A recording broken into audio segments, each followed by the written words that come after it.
My dad died after finding out my wife betrayed me, and then I found out everything. I stood in the lawyer's office, my hands shaking, looking straight at Melissa, my wife of 48 years, and Ryan, our only son. They thought they were there to negotiate the divorce. They thought they had won. They thought they were dividing up my $8 million. But they didn't know that I already knew everything. Not just the affair. Not just the stolen money. They didn't know I knew the horrifying, sickening truth about the night my father, Henry, died. They didn't know I knew they had let him die. When the office door opened and 2 police detectives stepped in, the greedy, arrogant smirks fell off their faces. "Did you," I said, my voice cold as steel, "really think this was a negotiation?" The church was cold, colder than it should be in October. The smell of lilies and old, polished wood filled my lungs, making it hard to breathe. I gripped the sides of the lectern, my knuckles white, staring at the polished oak casket. My father's casket. My name is Matthew Caldwell. I'm 70 years old. I've spent my entire life as a structural engineer, building bridges that were meant to last forever. I believed in things that were solid, things you could trust. And I was burying my father. My father, Henry Caldwell, was 92 years old. My voice cracked. I hated that. I cleared my throat and looked up, trying to find a friendly face, but my eyes just blurred the rows of black suits and dresses. "He was a man of integrity," I managed to say, the words feeling like gravel in my mouth. "An engineer from the old school. He believed in structure, in blueprints, in things that held firm. He believed in family." I looked down at the front row. There she sat. My wife of 48 years, Melissa. She looked heartbroken, as a grieving daughter-in-law should, dabbing her eyes with a delicate lace handkerchief. Beside her was our son, Ryan. 45 years old, my boy, my successor. He was staring at his own polished shoes, his face a perfect mask of solemn respect. "When my mother passed," I continued, "Henry was lost. And 5 years ago, when his legs started to fail him, we were blessed to move him into our home." My eyes went to Melissa again. I thought I was lucky." That wasn't in my notes. "I thought I was the luckiest man alive. My wife, Melissa," I had to pause. "She treated him like her own father. She was devoted. She managed his medications. She cooked his meals. She sat with him for hours when I was busy." A wave of guilt hit me, hot and sharp. I was always busy. Even in retirement, I was busy in my workshop, busy with my projects, busy fixing things that weren't broken. Melissa handled the hard part. She handled Henry.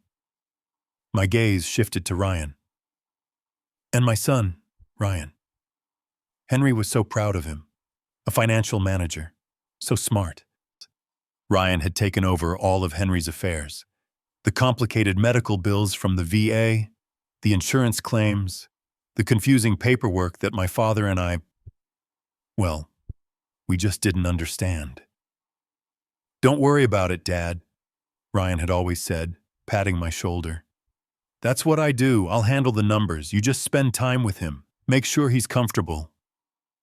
And I did. I thought we were the perfect American family, facing the end of a long life with dignity, grace, and love. I thought we were a team. I paused, the silence in the church stretching out. It was too quiet. I tried to find my place in the notes, but my eyes were drawn back to the front row. Ryan leaned slightly toward Melissa. She was still looking down, her shoulders shaking softly with sobs. He whispered something. I couldn't hear it. But I saw her reaction. She stopped crying, instantly. It was as if a switch had been flipped. Her head lifted just an inch. Her eyes, red from crying, darted sideways to meet his. It was a look, just a fraction of a second. But it wasn't grief. It wasn't comfort. It was sharp. It was fear. It was calculation. It was two people checking to see if their story was straight. It was, God help me, conspiracy. My blood turned to ice. I lost my place. I just stared at them. They had already broken the look. Ryan was back to staring at his expensive shoes. Melissa was lifting the handkerchief to her face again, but the tremor in her shoulder was gone. It was a performance now. Am I imagining it? Am I going crazy from grief? My mind raced. No, I'm an engineer. I build bridges. I know when two pieces don't align, when the math is wrong. And that look was wrong. Why? Why would they look like that? Worried. At a funeral. My father's funeral. The man they both supposedly adored. The man Melissa tended to every day. The man Ryan managed every cent for. A flicker of an image, sharp and unwanted, flashed in my mind. Ryan at the hospital last month, after Henry's minor stroke. He was arguing with a nurse about a bill. "This consultation fee is unauthorized," he'd hissed, his voice low. I'd thought it was just Ryan being frugal, protecting his grandfather's assets.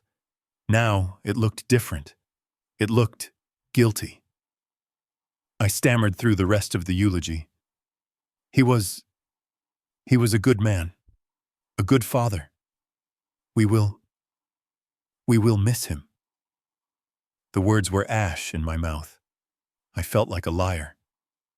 I walked down from the lectern on unsteady legs. My knees felt weak. I sat down in the pew next to Melissa. She immediately reached out and patted my hand. Her skin was cold, clammy.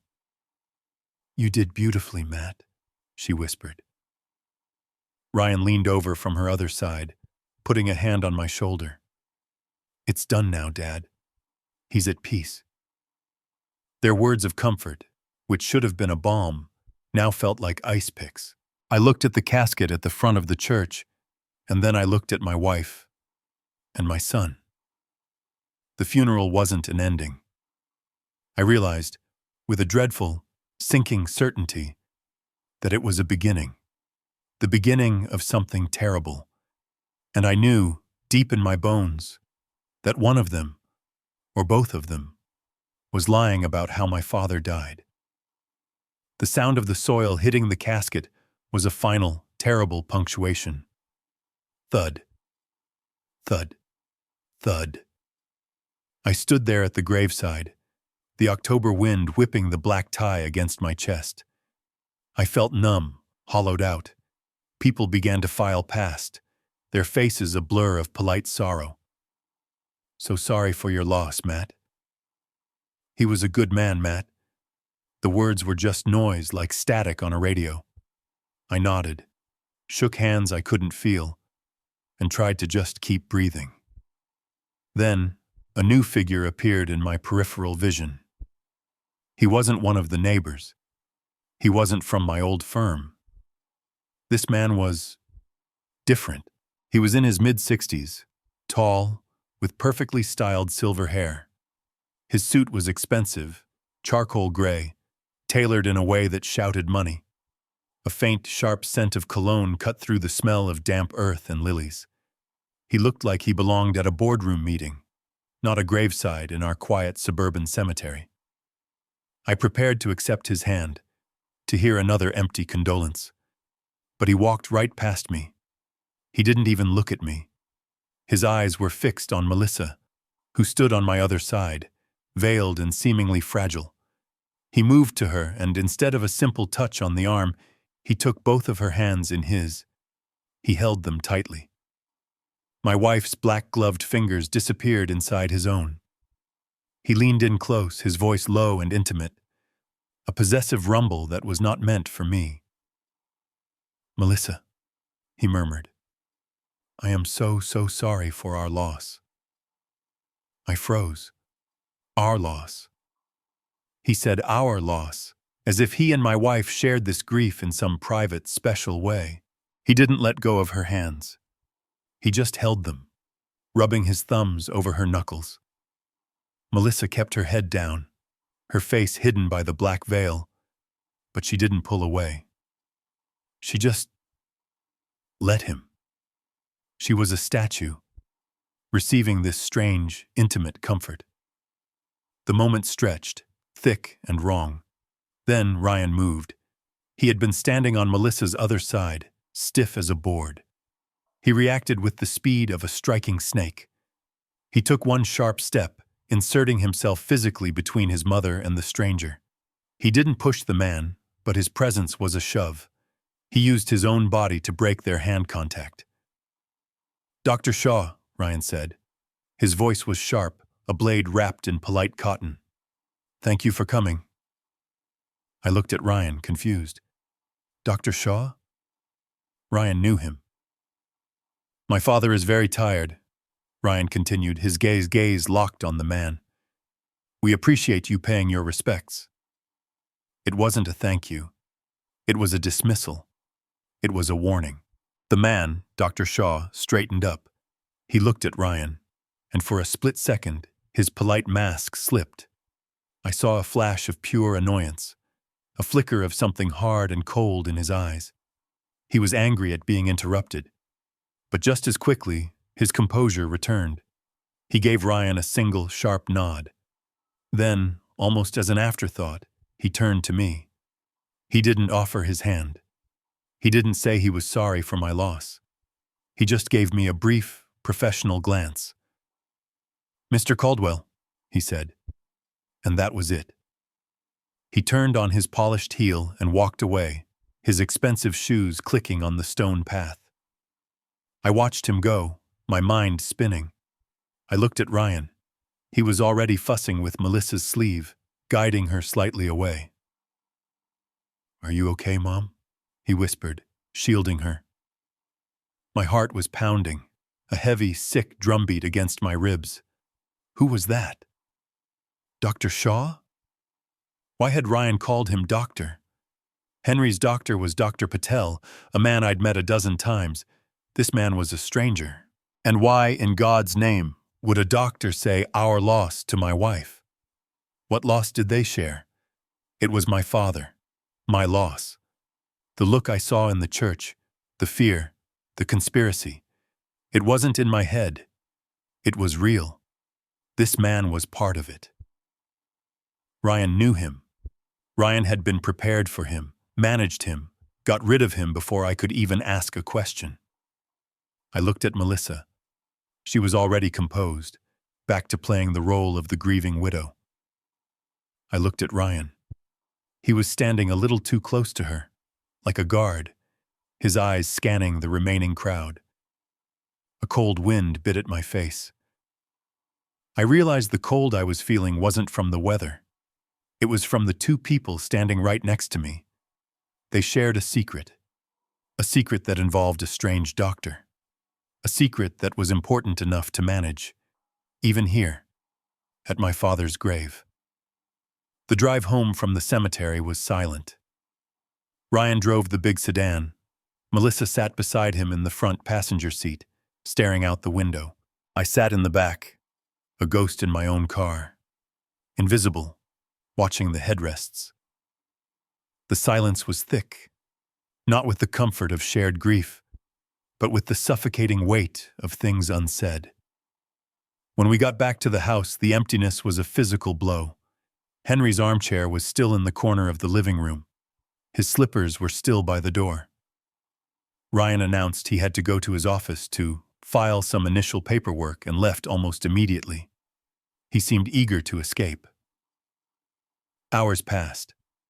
I just sat in Henry's chair, the worn fabric smelling faintly of his old-fashioned soap and the pipe tobacco he loved. The house was dark. I didn't turn on the lights. Melissa was in the kitchen. I heard the clinking of a kettle, the splash of water. She was making tea, just like she always did. Business as usual. but the man's voice kept echoing in my head. Our loss. Our loss. She came into the living room holding a steaming mug. Matt, you shouldn't sit in the dark. It's depressing. She reached for the lamp by the chair, but I spoke first. My voice sounded rusty, unused. Who was he, Melissa? She stopped, her hand hovering over the switch. Who was who, dear? The church was full of people. You know all of our neighbors. The man at the grave, I said, my voice low. The one in the expensive suit. The one who held your hands. I saw her shoulders tense just slightly. She let out a short, sharp sigh. It was the sound of impatience, not sadness. Oh, Matt. Really, now? We just buried your father. He called you by your first name. He held your hands like he owned them. And he said our loss. I heard him. What did he mean by that? Melissa turned on the lamp. The sudden light was harsh, making me squint. Her face, when I could finally see it clearly, was annoyed. All traces of the weeping widow from the cemetery were gone. Matthew, you are exhausted. You are grieving, and you are starting to imagine things. Please, don't do this to yourself, or to me. I am not imagining it, I said, my voice steady now. I saw him. Ryan saw him. Ryan called him Dr. Shaw. A flash of something crossed her face. Not surprise. Recognition. She hadn't realized I'd heard the name. She recovered instantly, putting the mug down on the coffee table. Exactly. Dr. Shaw. That's who he was. She said it as if it explained everything. I've never heard of a Dr. Shaw, I pushed back. Henry's doctor is Patel. I've met Dr. Patel a dozen times. Melissa's voice turned brittle. Matt, listen to me. Dr. Nathan Shaw is a geriatric specialist, a top man from the city. Ryan worked for weeks to get him to consult on Dad's case. He's been advising on his care for the last 2 months. He got attached. That's all. Doctors are like that sometimes. They feel the loss too. The lie was smooth. It was plausible. It covered all the bases. He was a doctor. He was attached. Ryan handled it. But my engineering mind was already working, looking for the flaws in the structure. 2 months? A top specialist?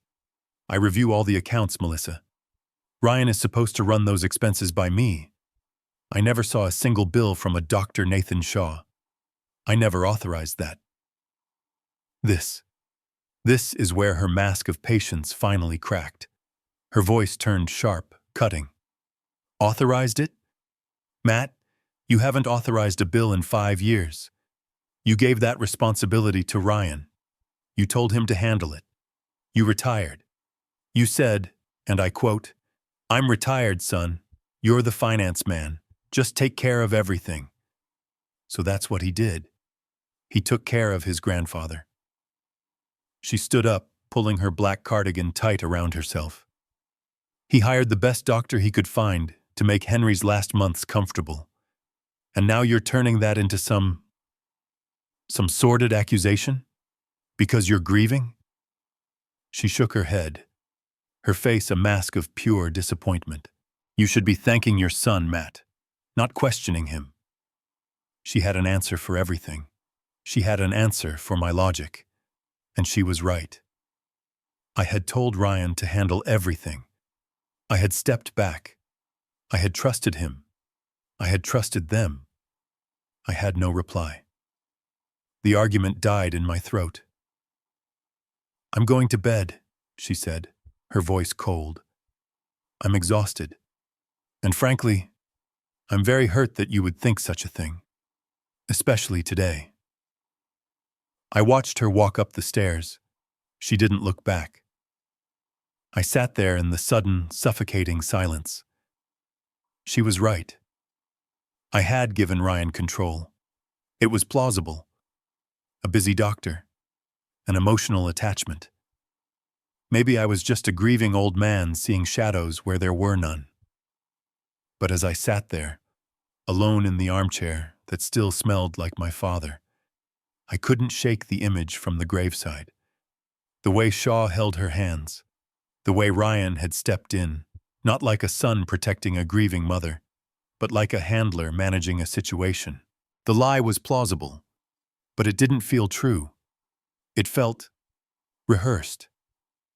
And I knew right then that I wouldn't be sleeping. I was still sitting there in Henry's armchair, surrounded by the shadows, when I heard the front door open and close. Heavy footsteps in the hall. It was Ryan. He must have just gotten back from his office. He walked into the living room, stopping short when he saw me sitting alone in the dark. He was loosening his tie, his suit jacket already off. "Dad? What are you doing? I thought you'd be resting. Where's Mom?" Before I could answer, Melissa's voice came from the top of the stairs.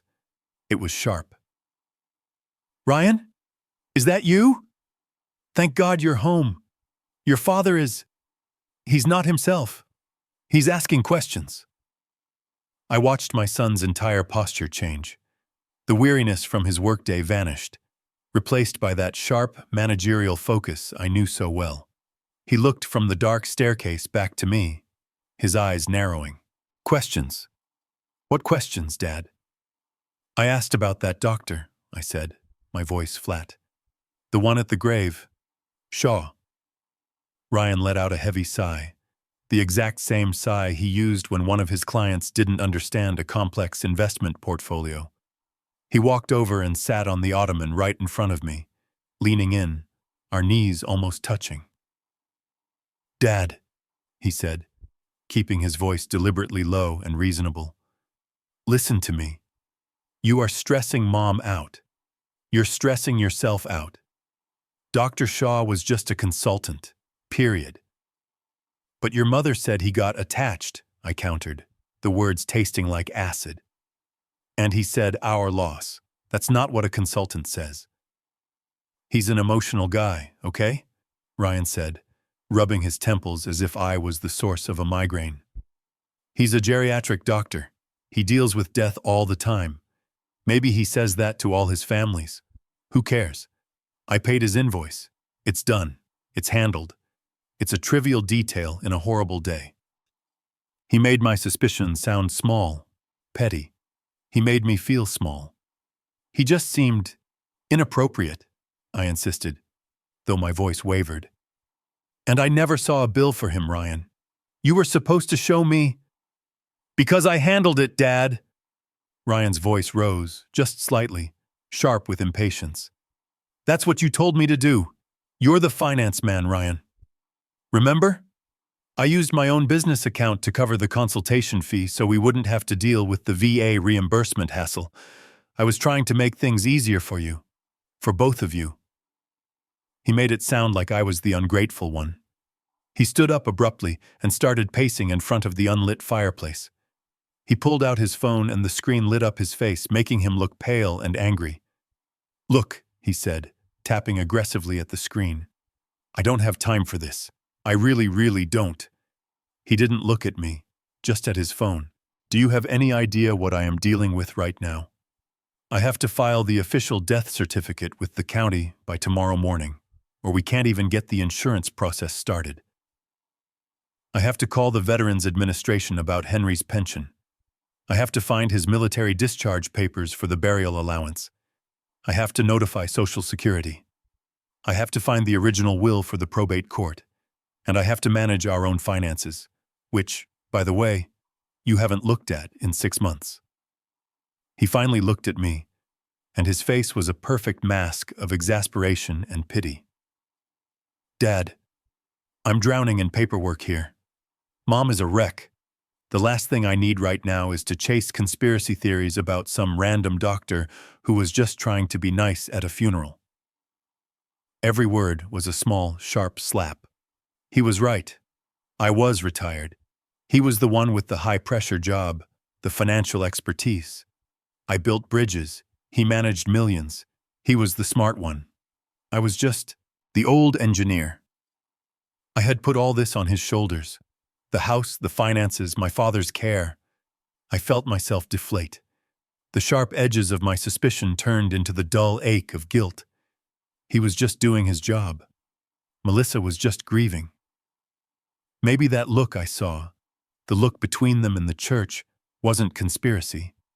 Maybe it was just two people, exhausted, sharing the burden I had refused to carry.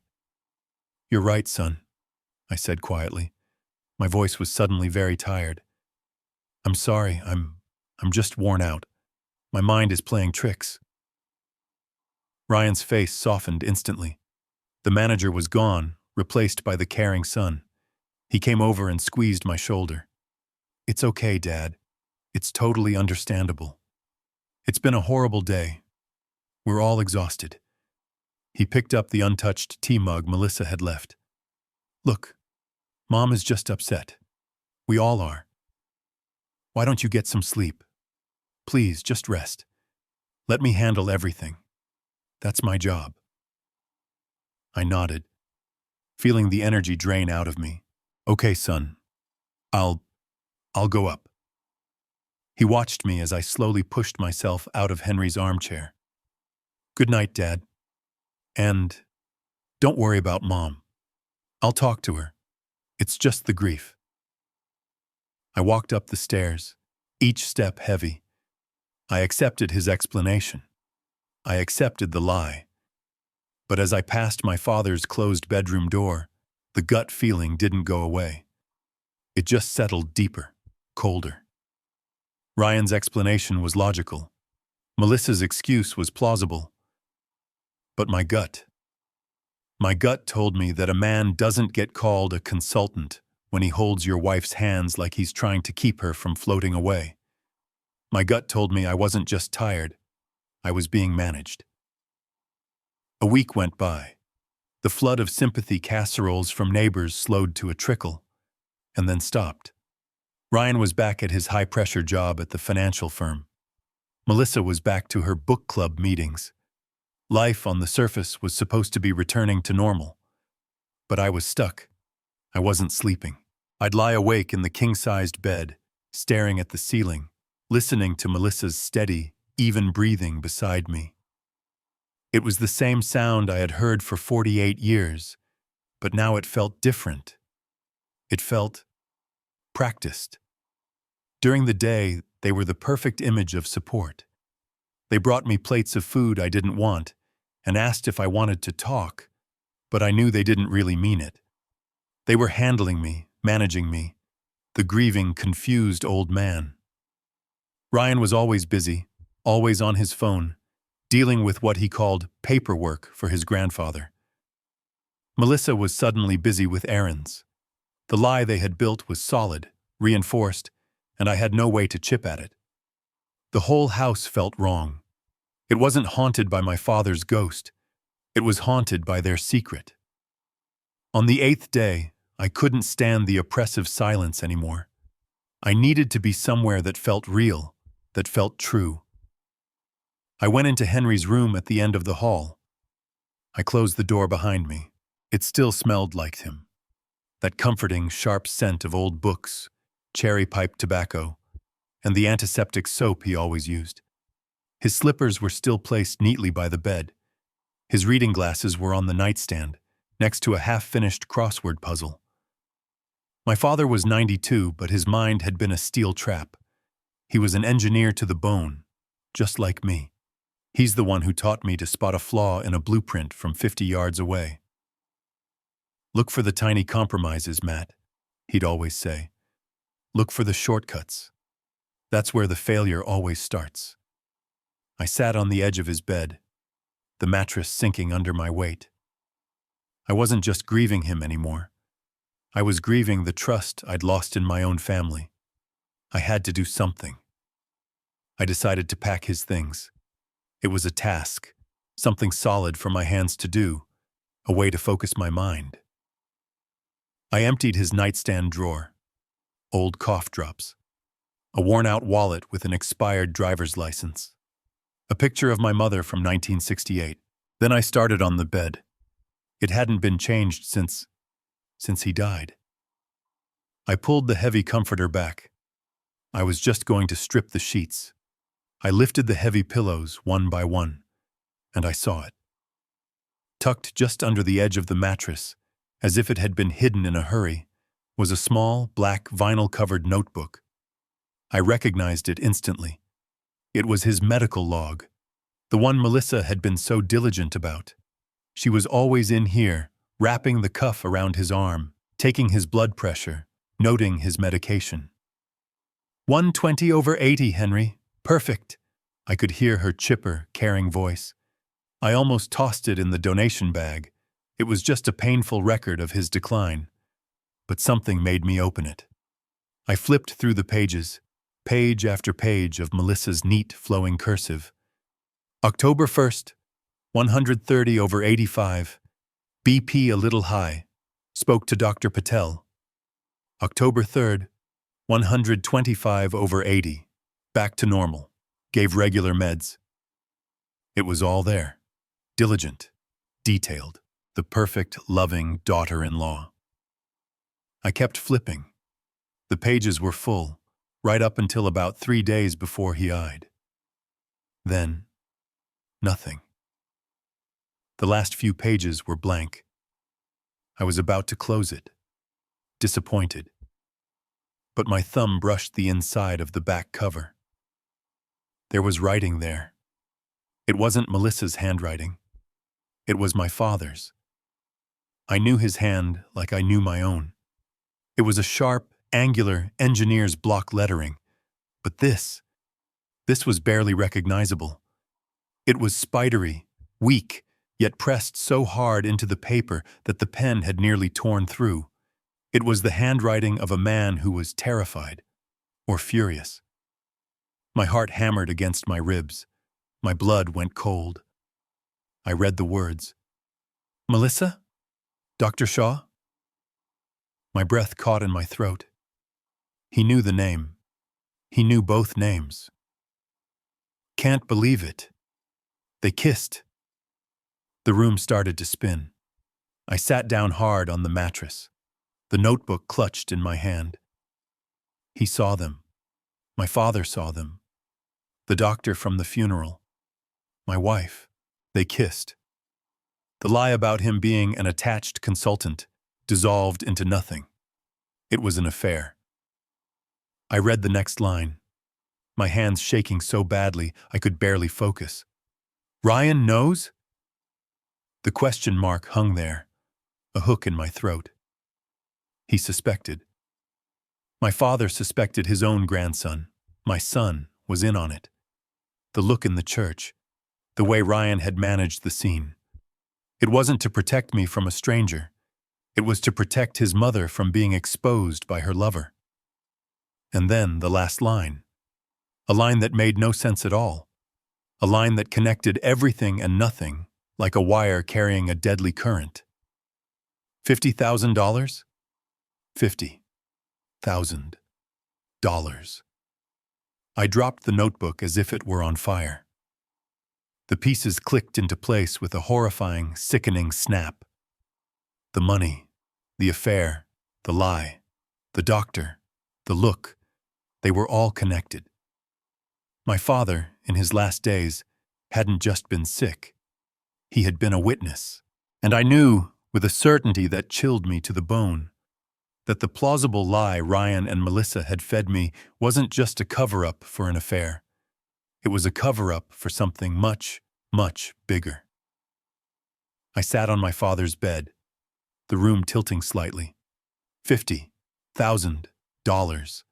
That number wasn't random. It wasn't a guess. It was specific. It was a number I knew very, very well. My mind, clouded by grief and confusion, suddenly snapped into sharp focus. The memory was less than a month old, crystal clear.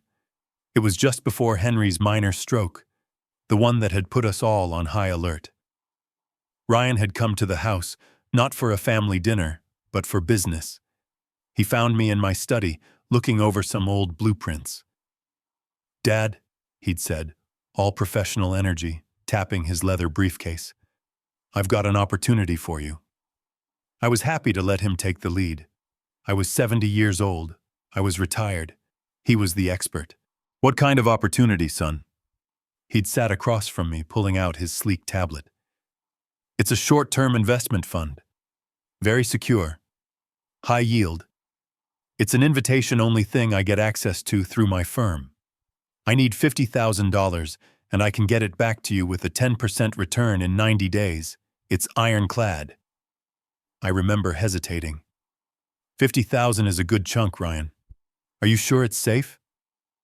He'd smiled that confident smile of his, the one that charmed clients and put everyone at ease.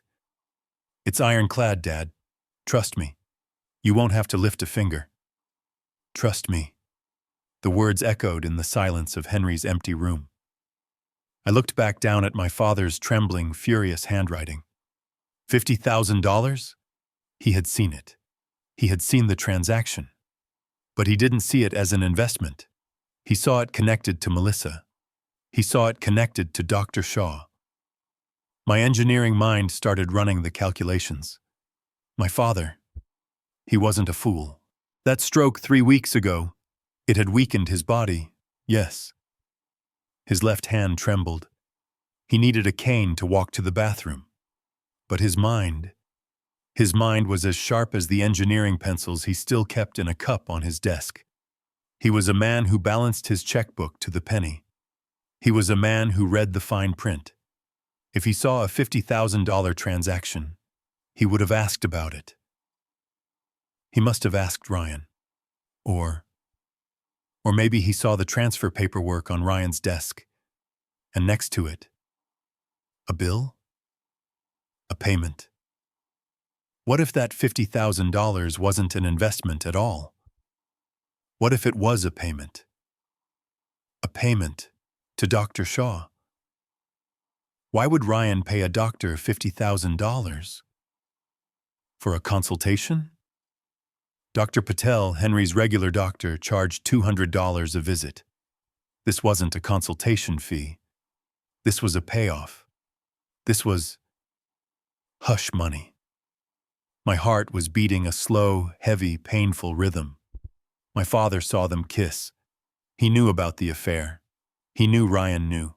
And somehow, he knew that $50,000 of my money was tied up in it. Was Ryan paying Dr. Shaw for my wife? Was he buying her a lover? No, that made no sense. Or was Ryan paying Dr. Shaw to keep quiet? I looked at the empty bed where my father took his last breath. The official report, signed by Dr. Patel, said cardiac arrest in his sleep. Natural causes. 92-year-old men die. Their hearts stop. It's sad, but it's normal. But was it? What if Henry, this sharp 92-year-old engineer, didn't just stumble upon the affair? What if he confronted them? What if he, with his unwavering moral compass, threatened to expose them? A man his age, the shock, the anger. They kissed. Ryan knows. $50,000? My father hadn't just seen these things. He had connected them. He had discovered the flaw in the blueprint. He had found the shortcut. He had found the structural failure. I stood up, the notebook clutched in my hand. I felt dizzy, sick. I had to get out of that room. My father didn't just die of a heart attack. He died from a heart attack. A heart attack brought on by the shock of his daughter-in-law's betrayal, the shock of his grandson's complicity, the shock of finding out his own son's life savings were being funneled into the very heart of that betrayal. The affair wasn't just about sex. The $50,000 wasn't just about an investment. It was all one big, dirty, rotten secret. A secret that my father had died to protect, or died trying to expose. And Ryan, my son. The son who told me to trust him. The son who, according to Melissa, was so burdened with paperwork for the insurance and the will. I suddenly remembered that look in the church. The look of anxiety. It wasn't grief. It wasn't the burden of work. It was the terror of being caught. I walked out of Henry's room and closed the door. I finally understood. I had been grieving a man who died of old age. But I was wrong. I needed to be investigating a man who was, in essence, killed by what he knew. And I was next. I stared at the black notebook in my hands.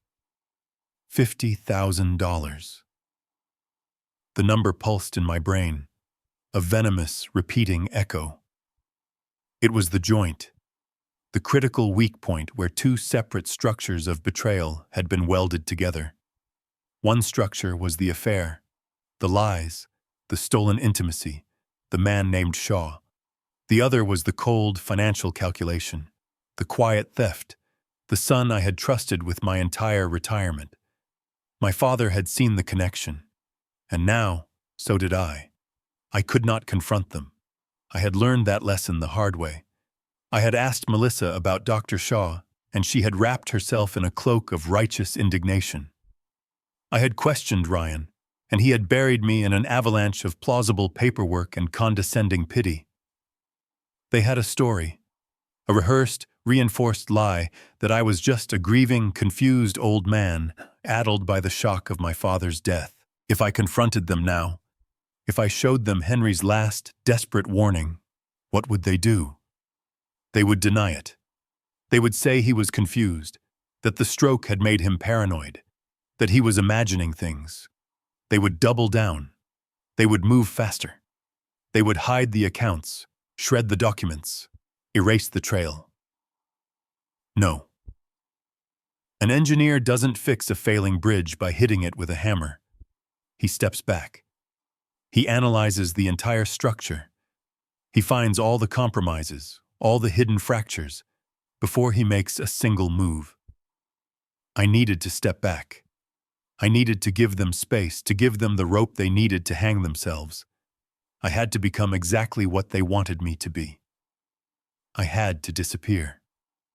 The plan formed in my mind, cold and clear. Michigan. The old family cabin on the lake. It was the perfect cover. It was where I always went when I needed to think, where I took the family in the summers, where I had taught Ryan how to fish. It was isolated, quiet, with spotty cell service at best. It was exactly the place a broken-hearted old man would go to grieve in solitude. I waited until that evening. I found them both in the kitchen. The house was quiet again, the brief storm of my questions from the previous week having passed. Melissa was chopping onions for dinner, the rhythmic thud of the knife filling the silence. Ryan was at the counter, scrolling through his phone, probably checking the stock market. They looked up when I walked in, their faces carefully neutral, bracing themselves. I leaned against the doorframe, letting my shoulders slump. I rubbed my eyes, forcing the genuine bone-deep exhaustion I felt into every line of my face. "I've been thinking," I said, my voice low and rough. I can't stay here.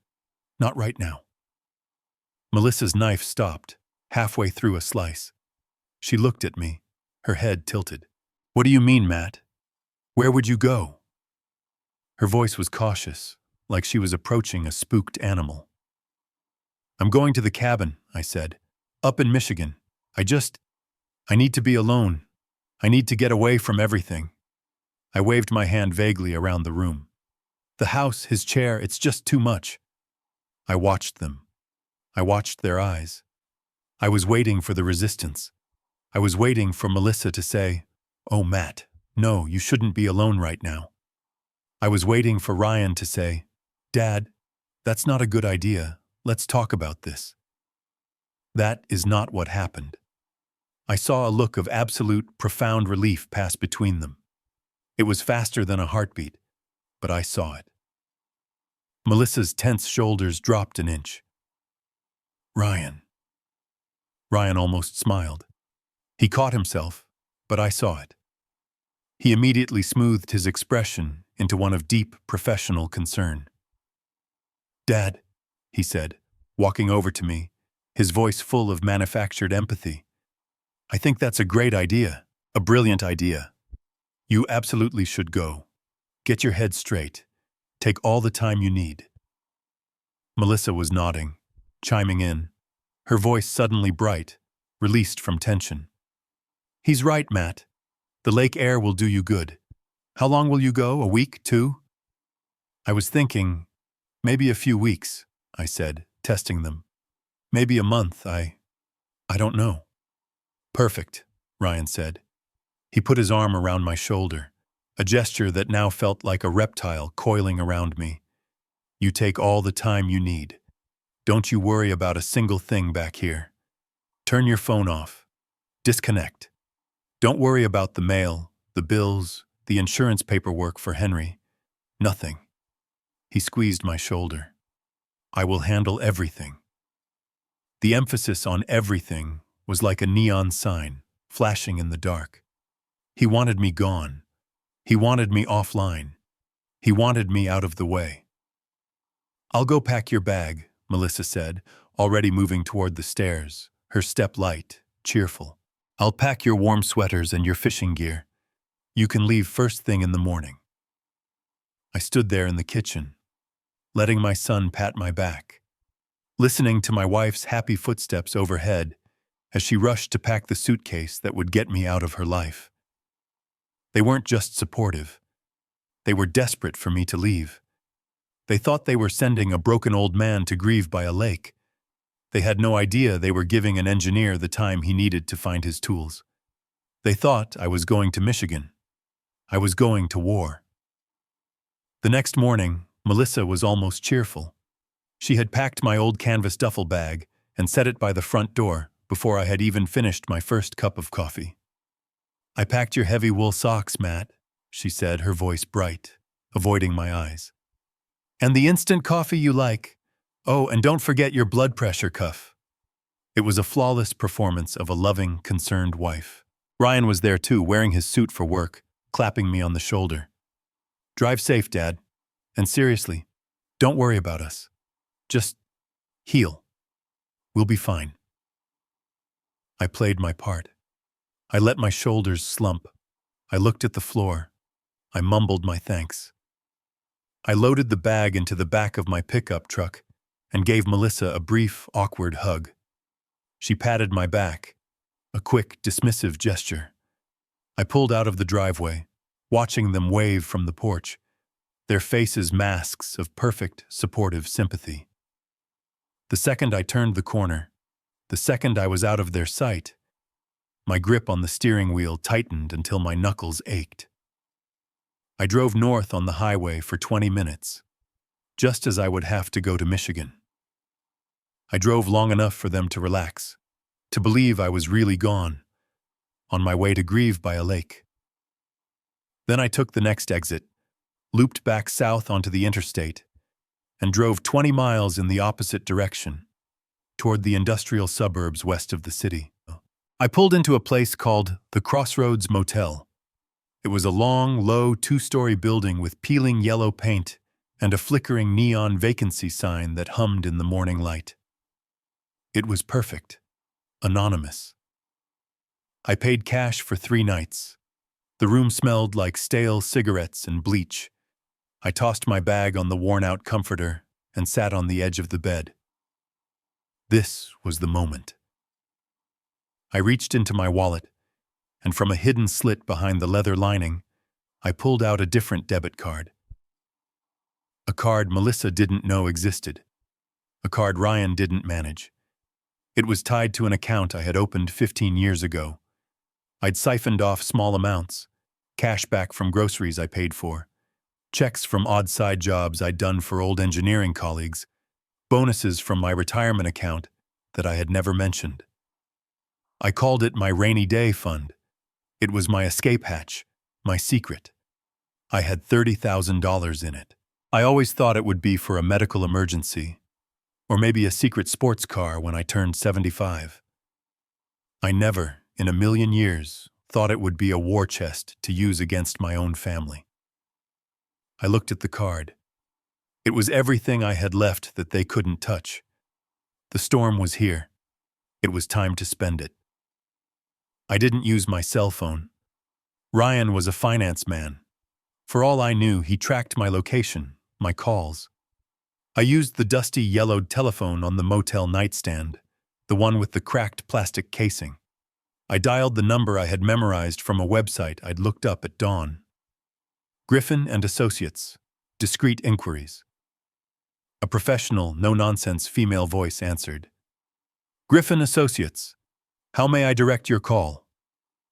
I need to hire an investigator, I said, my voice low, though the room was empty. A private investigator. On what matter, sir? A domestic matter. And potential financial fraud. There was a brief pause.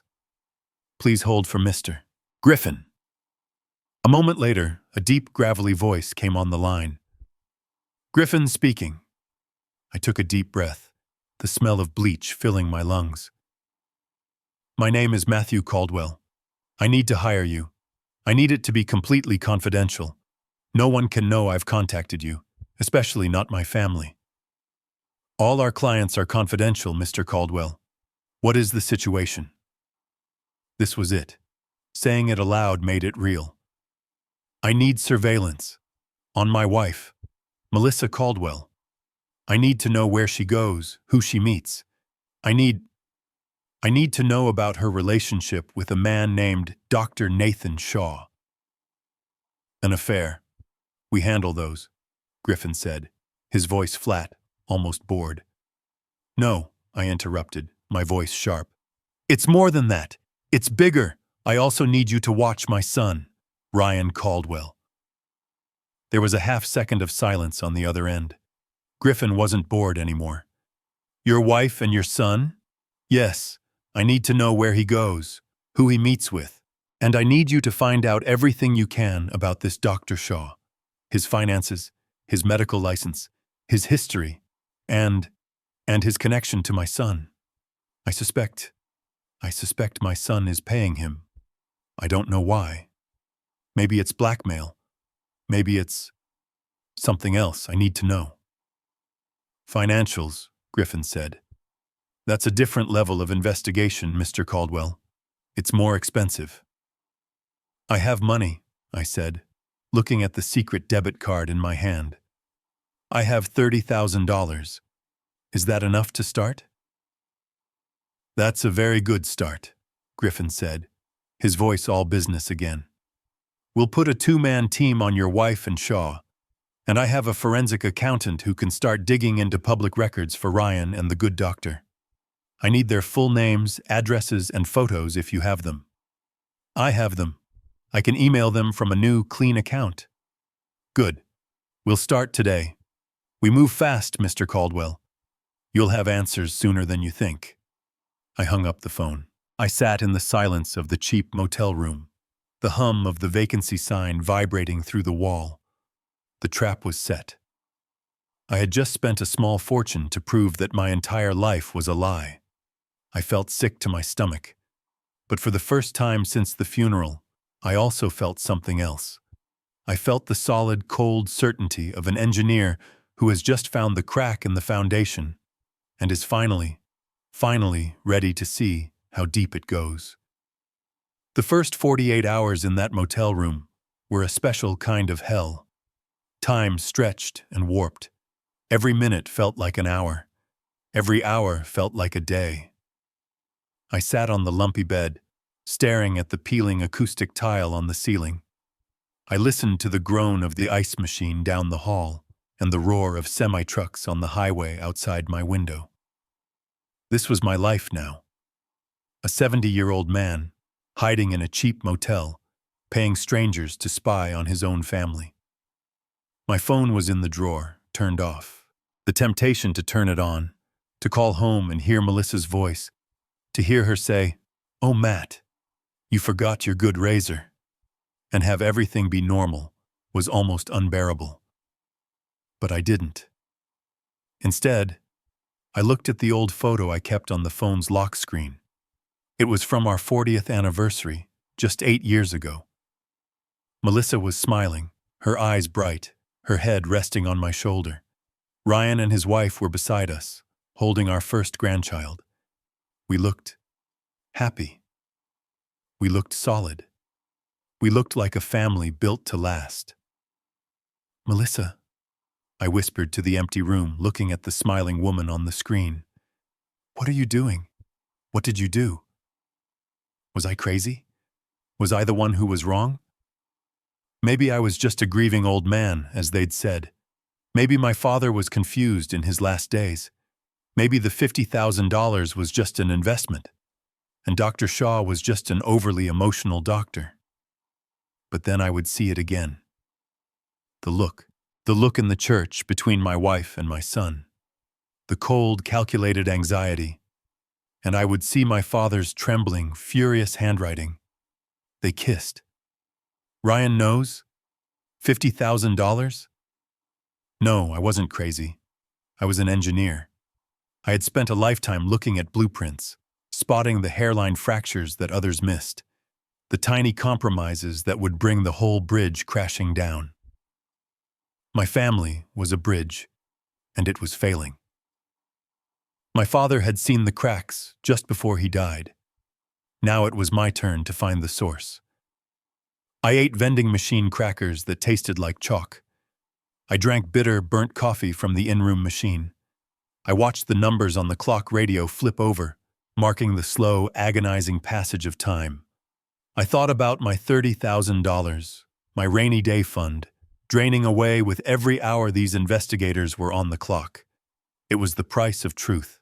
On the third morning, I was staring at the wall, convinced I had made a terrible mistake, convinced they would call and say, "Mr. Caldwell, your wife went to her book club and your son went to work. You're wasting your money." The old yellowed telephone on the nightstand rang. The sound was so sudden, so violent in the silence, that I physically jumped. I knocked over my plastic cup of water. I stared at the phone, my heart trying to hammer its way out of my chest. It rang again. I grabbed it, my hand slick with sweat. "Hello?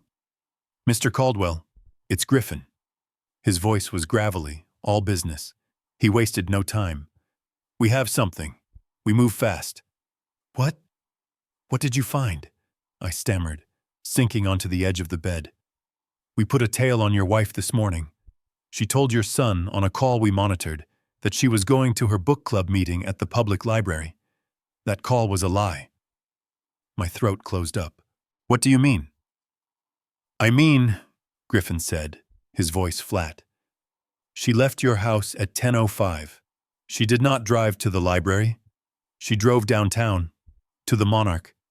It's a high-rise luxury apartment building on the river." My mind flashed to the expensive suit Dr. Shaw had been wearing. A luxury apartment," I repeated, my voice barely a whisper. "That's right. She used a key fob to enter the parking garage. She was inside for 4 hours. She just came out 10 minutes ago." Who lives there, Griffin?" I asked, though I already knew the answer. I knew it with the same dreadful certainty that I knew my own name. There was a rustle of papers on his end. "We ran the tenant list for the floor she went to. The corner penthouse apartment, number 1201, is registered to a Dr. Nathan Shaw. She was in his apartment for 4 hours. We have photos of her entering the garage and leaving 4 hours later." I closed my eyes. The motel room seemed to spin. It was real. The affair was real. My father was right. He saw them. He saw them kiss. My wife of 48 years was having an affair with this man. "Mr. Caldwell? Are you still there?" "Yes," I managed to say. The word was like broken glass. "Yes, I'm here. What about my son?" There was another pause. "That," Griffin said, his voice even tighter, "is where this gets interesting. We're still digging, but we found something on Shaw himself, something big." Something big?" I asked. My mouth was dry. "What did you find?" "Let's just say Dr. Nathan Shaw isn't just a simple geriatric consultant," Griffin said. "My accountant is running his financials right now, but the first pass search was explosive. The man's license to practice medicine was suspended 3 years ago. State Medical Board. Insurance fraud." He's not just a bad doctor, Mr. Caldwell. He's not a doctor at all. I felt the floor drop out from under me. Not a doctor. He's... What? Then what? What was he doing with my father? Why did Ryan call him? That, Griffin's voice cut in, is the multi-million-dollar question, isn't it? But I'm not done. The team that was on your wife? They didn't just stay at the apartment. Shaw and your wife left the building around 7 p.m. last night. They went to dinner, a very expensive Italian place downtown called Serafina. They sat on the patio. My team got very clear, high-resolution images. Images? I'm sending the email to your secure account right now, Griffin said. You're going to want to sit down for this, Mr. Caldwell. I'll call you back in an hour. We need to talk about Ryan. He hung up. I sat there staring at the cheap motel phone. My mind was white noise, suspended license, insurance fraud, not a doctor. My laptop was on the small desk. The motel's Wi-Fi was slow, agonizingly slow. I logged into the new anonymous email account I had created. The loading icon just spun and spun. I wanted to smash the screen. Finally, a new message popped into the inbox. Subject: File Package 1, Caldwell. There were 5 attachments, all JPEG files. I clicked the first one. It took 30 seconds to load. It was Melissa, walking out of the apartment building. She was linked arm in arm with Shaw. She was laughing. Her head was thrown back, a genuine, joyful laugh that I hadn't heard in at least 10 years. She looked vibrant. She looked young. My hand was shaking as I clicked the next one. They were at a table at a restaurant. Candles. Wine glasses. Shaw had his hand on her arm, on the table. But I saw his other hand. It was on her leg, just above the knee. She was leaning into him, her entire body angled toward his. Click. The third picture. They were standing on the sidewalk, waiting for the valet. A red neon sign from the restaurant, Serafina, was glowing on the pavement. Shaw had his hand on the side of her face. Click. The fourth picture. I stopped breathing. It wasn't a friendly kiss. It wasn't a peck on the cheek. His hand was tangled in her hair. Her hand was on his chest. They were kissing. A deep, passionate, hungry kiss. The kind of kiss you see in movies. The kind of kiss I hadn't shared with her since our kids were in college. It was the kiss of lovers who were desperate for each other. It was the kiss of a long, secret, hidden life. My father's words tore through my head. They kissed. He wasn't confused. He wasn't paranoid. He was a witness. I felt a surge of hot acid rise in my throat. I stood up and barely made it to the small, rust-stained bathroom before I retched. I gripped the sides of the sink, dry, heaving, nothing in my stomach but crackers and bitter coffee. I splashed cold water on my face and looked at the stranger in the mirror. The old, gray, hollowed-out man. That was her husband. The woman in the photo was her life. I walked back to the laptop and clicked the last photo. It was a close-up. They had broken the kiss and were staring at each other. The look in Melissa's eyes, it was adoration. Pure, unashamed adoration. The rage came then. It was a cold, structural rage. It wasn't hot. It was precise. 48 years. 48 years of my life. My work. My loyalty. I had built a bridge for our family, a solid, dependable structure, and she had been smuggling dynamite across it, piece by piece, for God knows how long. She had looked me in the eye, day after day, and lied. She had cried at my father's funeral while planning to meet her lover. I slammed the laptop shut. So that was it. My wife of 48 years was a liar and an adulterer. My father had died knowing it. But that was only half the note. The rage I felt for Melissa was simple. It was betrayal. It was an ending. But the other part was complex. It was a dark, tangled knot. Ryan knows? $50,000? My son. My son, the finance man. My son who had handled everything. He wasn't just covering for his mother's affair. He was involved. The money proved it. My anger for Melissa cooled and settled into a hard, cold stone in my gut. But my focus, my cold engineering focus, shifted entirely to Ryan. What was his role in this? Why was he paying his mother's lover, a fake doctor, $50,000 of my money? This wasn't just a family drama. This was a conspiracy, and my own son was at the center of it. I didn't have to wait an hour. The phone on the nightstand rang exactly 20 minutes later, its cheap, buzzing sound slicing through the silence. I picked it up on the first ring. My voice was steady, cold. "Griffin, tell me about Ryan." "Mr. Caldwell," his gravelly voice came through the line. "I'm looking at the preliminary report on your son." "And?" I said. "Your son is different from your wife. He's not sloppy." I heard him rustle some papers. "He's very professional. His entire day was a model of corporate efficiency. He went to his office. He had lunch at his desk. He met with clients at his firm. He left at 5:30, drove straight home, and went inside." My heart sank. A cold wash of disappointment. Was I wrong? Had I misread everything? "So, nothing? You found nothing?" "I didn't say that," Griffin replied. "His workday was clean, but his calendar yesterday, that was interesting. He had one meeting that stood out, a 2-hour appointment late in the afternoon. Not at his firm, not with a client." The knot in my stomach tightened again. The $50,000 flashed in my mind. Was he meeting a banker? A loan shark? With whom, Griffin?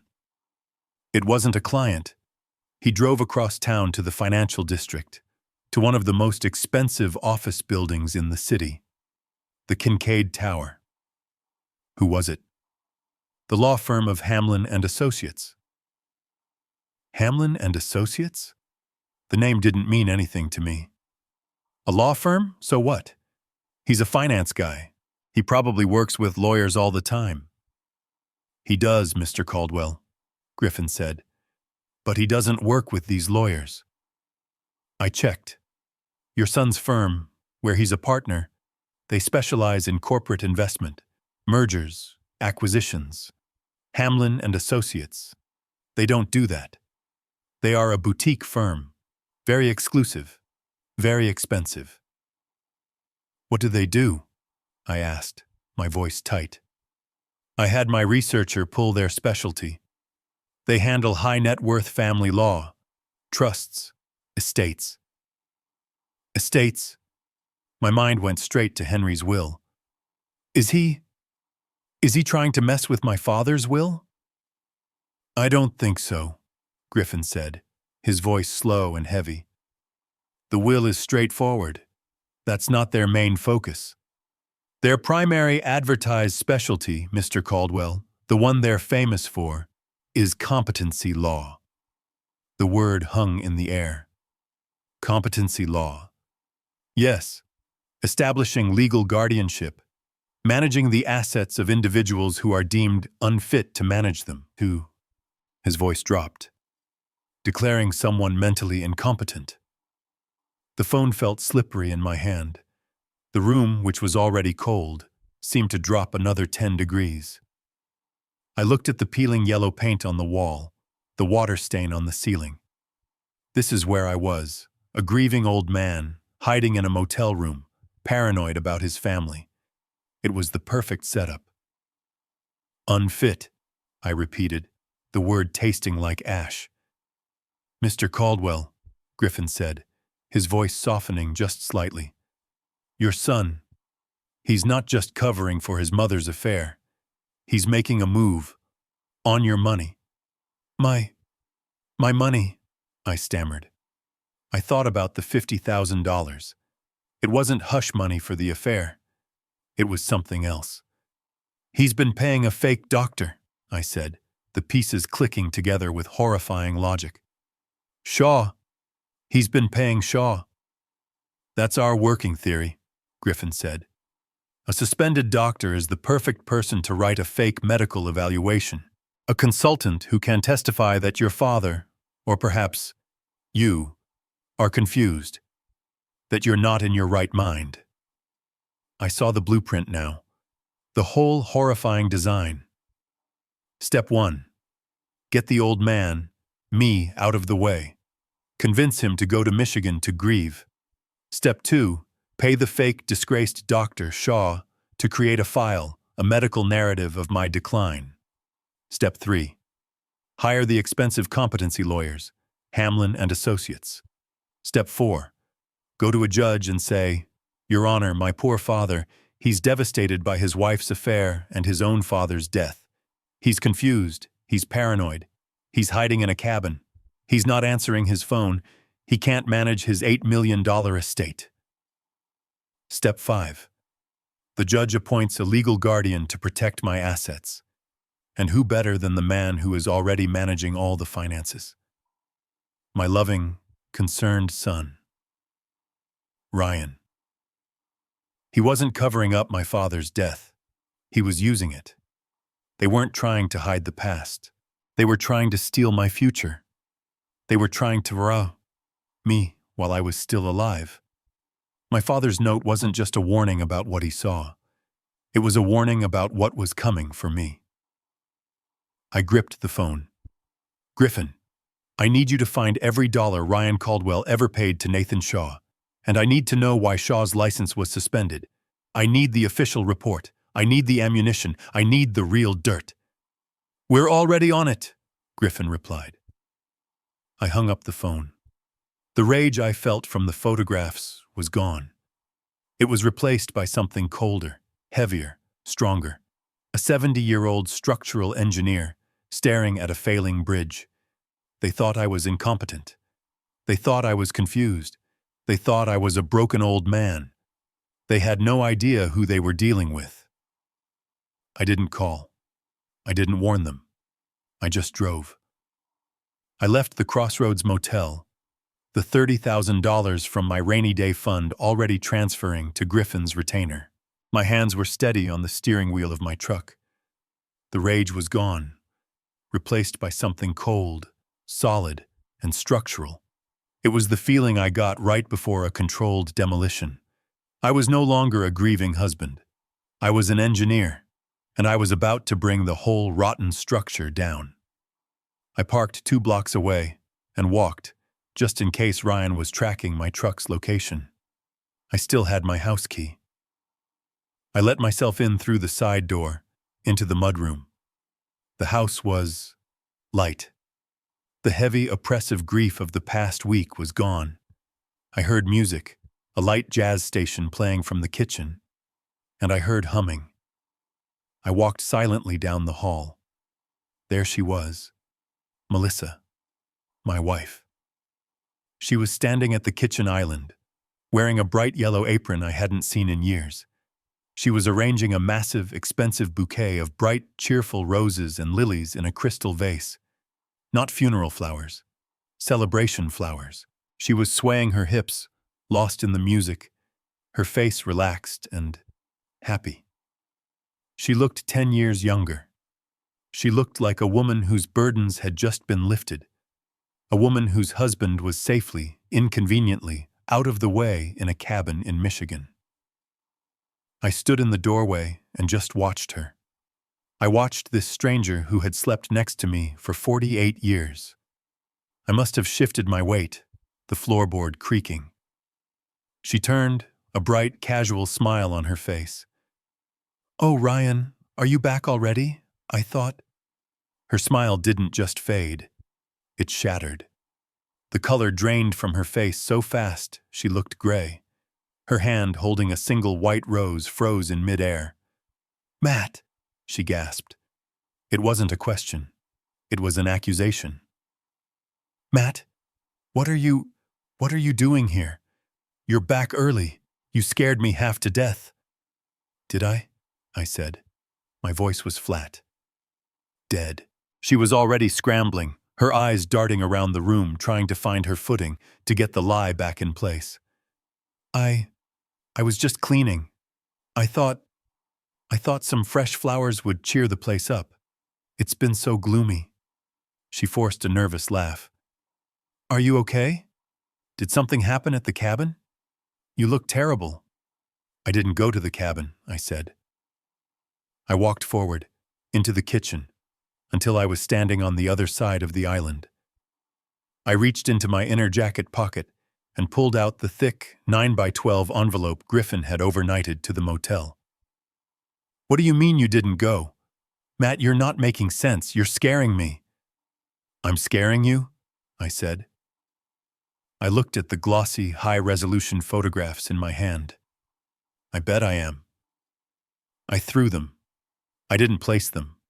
I threw them down on the polished granite countertop. The photos skidded and scattered, landing among the rose petals and clipped stems. "Is this your book club, Melissa?" My voice was a roar.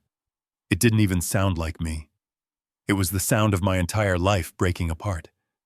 She looked at me confused, her eyes wide with panic. What are you talking about?"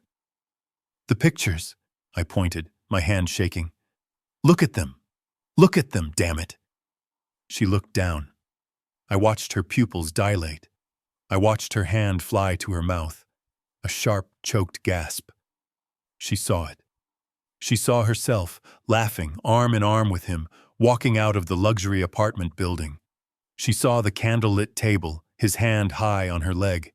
And then she saw the last one, the one the Tham Tu had taken with a long lens. The kiss, the deep, passionate, hungry kiss on the sidewalk, under the neon glow of the restaurant sign. "Where?" she whispered, her voice gone. "Where did you get these?" "Does it matter?" I roared, sweeping the half-arranged flowers off the counter. The crystal vase hit the tile floor and exploded, water and shrapnel and roses flying everywhere. "Is that the geriatric consultant? Is that the emotional doctor who got attached to my father?" That broke her. The shock, the denial, it just evaporated. She stumbled backward, hitting the stainless steel refrigerator. Her legs gave out, and she slid down the front of it, crumpling onto the floor amidst the broken glass and spilled water. She started to sob. Not the delicate, polite weeping from the funeral. These were ugly, gut-wrenching, tearing sounds. "I'm sorry," she wailed, her face in her hands. "Oh God, Matt, I'm sorry." "Sorry?" I stood over her, shaking with a rage so cold it burned. "Sorry for what, Melissa? Sorry for the affair, or sorry you got caught?" "No," she cried, looking up at me, her face a ruin of tears and running makeup. "I'm sorry for... I was lonely. I was so lonely." I just stared at her. "Lonely?" "Yes, lonely," she screamed, her grief suddenly turning to defensive anger. "You! You were always busy. Busy with your bridges, busy with your workshop. And then for the last 5 years, it was only Henry. It was always your father. Henry needs this. Henry needs that. You didn't even see me anymore. I was just the nurse. I was just the caregiver. You didn't touch me. You didn't talk to me." The classic excuse. The arrow of blame pointing straight back at me. You drove me to it. "I was invisible, Matt," she choked out, the fight leaving her again. "And Nathan saw me. He listened to me. He talked to me. He understood me. He made me feel alive." She was admitting it. A full confession.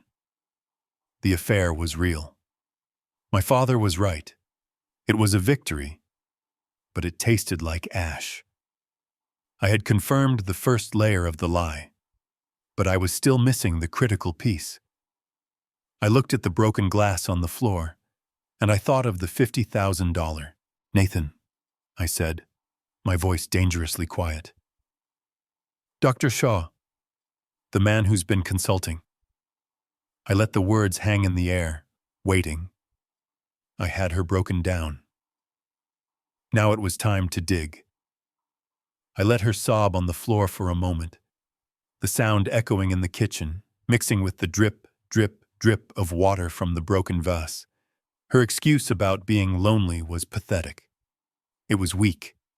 It was the lie she told herself, the one she expected me to buy, the one that explained away a simple, sordid affair. But it didn't feel big enough. It didn't match the level of betrayal I felt. It didn't explain the $50,000. "Lonely," I repeated, my voice flat, devoid of all sympathy. "Is that what you call it? Is that the excuse you were practicing while I was supposed to be in Michigan, grieving?" She looked up at me, her face streaked with tears and mascara, her eyes wild with confusion at my coldness. "It's the truth, Matt. You don't know what it's like. You've been so distant." "No," I cut her off, my voice sharp as broken glass. "I don't think it is the truth. I think it's just part of it." I reached into the other pocket of my jacket, not the one that held the photos, the one that held the real evidence. I pulled out the small, black, vinyl-covered notebook, his notebook. I didn't hand it to her. I threw it. It landed on the wet granite counter with a dull thud, skidding over the glossy photo of her kissing Shaw, and stopping right in front of her, stained by the water from her celebration flowers. If the photos had shattered her, the notebook vaporized her. Her head snapped up. Her crying stopped instantly, cut off by a sharp, suffocating gasp. She recognized it. It was Henry's medical log, the one she had written in every single day. This was the one thing she hadn't accounted for. "That," I said, my voice a low, dangerous rumble, "was under my father's pillow. He wasn't just grieving. He wasn't just old."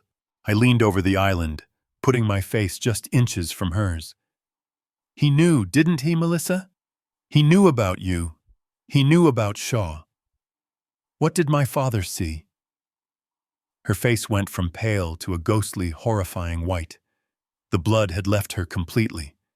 She looked at the notebook, then at me, and I saw true, abject terror in her eyes. He wasn't supposed to." "He wasn't supposed to what?" I roared. "Wake up? Hear you? See you?" She started shaking her head, a violent, desperate motion. No, Matt, it wasn't like that. I can explain." "Then what was it like?" I slammed my fist on the counter, making the scattered photos jump. "Tell me, what did my father see?" She finally broke. Her voice was a dead, empty whisper. He woke up, it was late. About 3 nights before he passed. I thought he was asleep. I thought you were asleep." "Go on," I commanded. "I was in the living room," she stammered, tears streaming silently now, no longer for show. I was talking to Nathan, on a video call, on my laptop." She was confessing to the floor tiles. "We were talking, and he what?" "He was complaining. Nathan was. He was saying he was tired of hiding, tired of me being just a part-time. He said, 'Melissa, when are we going to be free? When is that old man finally going to go?'" My blood turned to ice. My throat tightened. "He said that. He said, 'When is the old man going to go?'" And I was frustrated. She rushed on, the words tumbling out in a desperate, ugly flood. "I was tired of sneaking around. I told him, 'Soon, Nathan. It will be soon. Just be patient. Once the old man is gone, we'll be free." I just stared at her. The sheer, cold-blooded cruelty of it. They were discussing my father's death like it was an inconvenient appointment they were waiting to get past. "And that's when he saw you," I stated. It wasn't a question. She nodded, her body convulsing with a sob. I heard a sound, a gasp. I turned around, and Henry was standing there, in the doorway, leaning on his cane. He had heard everything. He heard me say it. "He heard you," I repeated, the horror settling in, thick and suffocating. "He heard you wishing him dead." "He just stared at me, Matt," she whispered, her eyes wide with the memory. "He didn't yell. He just looked at me. His face was so disappointed. He just said, 'Melissa, how could you? In my son's home.'" She took a ragged breath. And then he asked the question. He looked right at me and he said, "Ryan, does Ryan know about this? Is he in on this too?" The notebook. It was all there. Melissa? Dr. Shaw? They kissed. "Ryan knows?" My father hadn't just discovered an affair. He had discovered a conspiracy. And it was a conspiracy that included his own grandson. "What did you tell him, Melissa?" I asked, my voice dangerously calm. "When he asked you about Ryan, when he stood there, having just heard you plan your life after his death, what happened next?" She was still on the floor, a crumpled heap of expensive fabric and broken lies, surrounded by the wreckage of the flowers. He was so angry," she choked out, her voice raw. "I've never seen him like that. Not even when Ryan crashed your car in high school. He was shaking." She looked up at me, her eyes begging for an understanding I could not give. "He called me names, Matt. Horrible names. He called me a whore. He said I was filth, disgracing your mother's memory, in your house." "He wasn't wrong," I said, my voice like a stone. "He said he was going to tell you," she shrieked, as if that was the real crime. "He said, 'I'm telling Matt. Right now, I'm waking him up and he is going to throw you out into the street you crawled from. He was yelling, Matt. He raised his cane. He was going to tell me," I repeated, the logic of it cutting through my rage. "And then what, Melissa? What happened?" Her face contorted. He just stopped. He dropped his cane. It clattered on the hardwood floor. He grabbed his chest. Her hand flew to her own chest, a phantom gesture of what she had witnessed. He made this sound, this awful sound, like all the air was being forced out of him. My heart," he gasped. He started to fall. I didn't move. I pictured my father, 92 years old, his heart failing, his world collapsing from the betrayal he had just witnessed. "And what did you do, Melissa?" I helped him to the chair," she stammered. "He was heavy. He just collapsed into it. He was breathing so fast, so shallow. His eyes were wide, Matt. He was so scared." "He was having a heart attack," I stated. "A massive heart attack. And you were there. You watched it." He looked at me," she whispered, her eyes distant, reliving the moment. "He tried to speak. He just pointed. He pointed to the phone, the old rotary phone on the side table, right next to his chair." A terrible, cold silence filled the kitchen. I could hear the hum of the refrigerator. I could hear the blood pounding in my ears. I knew what was coming, but I had to hear her say it. "And what did you do, Melissa?" My voice was barely a whisper now, but it was more threatening than my roar had been. He was dying. He pointed at the phone. What did you do? Her face crumpled. This was the moment. The final, ugly, unforgivable truth. He reached for it, she sobbed, her words barely audible. His hand was shaking. He was trying to dial 911. He was trying to save himself. She looked at me, her eyes swimming in a toxic mix of guilt and self-preservation. And I pushed his hand away. The world stopped. I felt the air leave my own lungs. What? I just moved his hand off the phone, she screamed, defending the indefensible. I didn't hit him, I just moved it. Moved. I was panicked. I was scared. He was going to tell you. You would have hated me. My life would be over. So you let him die, I said. It wasn't an accusation. It was a fact. A statement of engineering, cause and effect. No, she shrieked. I didn't. I needed to think. I didn't know what to do. You did nothing, I said, the coldness spreading from my chest to my limbs, turning me to ice. He was dying. He was asking for help. And you sat there and watched him. For how long, Melissa? How long did you think? She was rocking back and forth now, a low animal sound coming from her throat. I don't know. 5 minutes. 10 minutes. I don't know. 15, I said. Her head snapped up. What? 15 minutes, I said. That's when you called Ryan. Not 911, not me, sleeping just one floor above you. You called Ryan. She stared at me, her face a mask of pure horror. How did you know that? It doesn't matter. I lied, my mind racing. Griffin's team already working in my head. You let my father die, and then you called your son. Why, Melissa? For help? For advice on how to save him? She shook her head, her eyes vacant.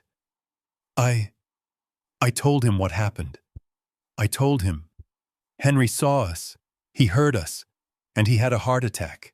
I told him, Ryan, I think he's dying. What do I do? What do I do? I waited. This was the final piece.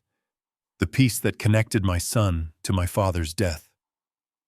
And what did he say, Melissa? I asked. What did my son, your co-conspirator, tell you to do while my father was dying in the next room? She choked on the words. He was so calm. He just said, Mom, calm down. Just calm down. Are you sure he's... He asked if he was dead? He asked if it was over, she corrected, as if it mattered. I said, I think so. He's not moving. He's not breathing. And Ryan just said, Okay, Mom, it's okay. It was going to happen anyway. It was just his time. He said, It's going to be all right. Just wait 5 more minutes. Then call 911. Tell them you found him. Tell them he died in his sleep. I backed away. I had to brace myself against the kitchen counter. My legs were gone. They didn't just let him die. They timed it. They managed it. My wife had denied him medical care. My son had acted as the director, calmly orchestrating the scene, giving instructions on how to stage the discovery of his grandfather's body. This wasn't an affair. This wasn't a cover-up. This wasn't just greed. This was a murder. I looked at the woman on the floor. My wife, the mother of my child. She was a monster, and she had raised one. I didn't feel the floor. I didn't feel the cold granite under my hands. All I felt was a white-hot, seismic rage. The engineer in me was gone. replaced by something primal. I looked at this woman, this creature, crumpled on my kitchen floor amid the ruins of her flowers. She had watched my father die. She had taken instructions from our son on how to let it happen. "Get out!" My voice didn't sound like mine. It was a guttural tear from the deepest part of my chest. Melissa flinched, her eyes wide with fear. Matt, please. I was scared. I didn't know what." "Get out of my house now!" I didn't wait for her to move. I stormed past her, up the stairs, taking them two at a time. My heart felt like it was going to explode, just like my father's had. I went into our bedroom, the room we had shared for 48 years. It smelled like her, lavender and lies. I ripped open her closet. Her expensive clothes, her colorful dresses, the ones she wore to meet her lover. I pulled them off the hangers, armfuls of silk and cashmere. "Matt, what are you doing?" She had followed me up, crawling, crying. I didn't answer. I walked to the top of the stairs and I threw them, a cascade of colorful fabric tumbling down to the foyer. "Get out!" I went back. I grabbed her jewelry box from the dresser. I opened it. Necklaces, earrings, the pearls I bought her for our 40th. I threw it. It hit the wall and exploded, pearls scattering across the hardwood floor like rotten teeth. "My things!" she screamed, a sound of pure greed, not remorse. "They're not your things," I roared. "I paid for them! I paid for all of it!" I grabbed her suitcases from the top of the closet. I threw them down the stairs. "Pack what's left and get out before I call the police, before I tell them what you did." That was the word that stopped her. Police. She froze. The realization hit her. This wasn't a fight. This wasn't a domestic dispute. This was a crime. She scrambled, gathering her clothes, stuffing them into the suitcase, her hands shaking. She was sobbing, but it was the panicked, desperate sound of a cornered animal, not the sound of a grieving widow. 20 minutes later, she was gone. I watched from the upstairs window as she threw her bags into her expensive car, the car I paid for, and sped away, tires squealing. And then silence. The house was finally, completely quiet. The only sound was the drip, drip, drip of the broken vase in the kitchen. I should have felt relief. I should have felt justice for my father. I didn't. I just felt cold. I walked slowly down the stairs, stepping over the scattered pearls. I went back to the kitchen and looked at the mess. I looked at the photos of my wife and her lover, now warped and curling from the spilled water. The first part of the equation was solved. Melissa was a liar, an adulterer, and a killer in my eyes. But the second part of the equation, the second part was worse. My mind kept replaying her confession.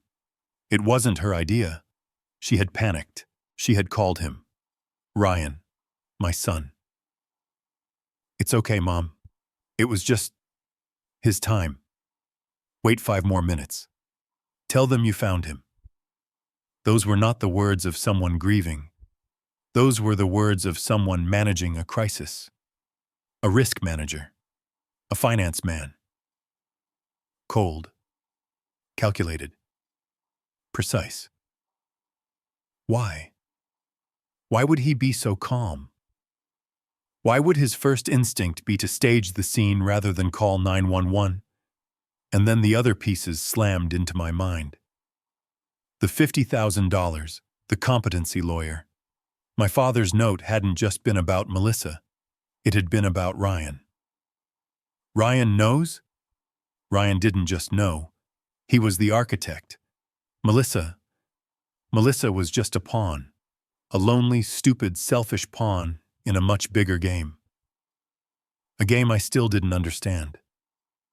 I went into my study, the one place that still felt sane. I sat at my desk and opened the locked bottom drawer.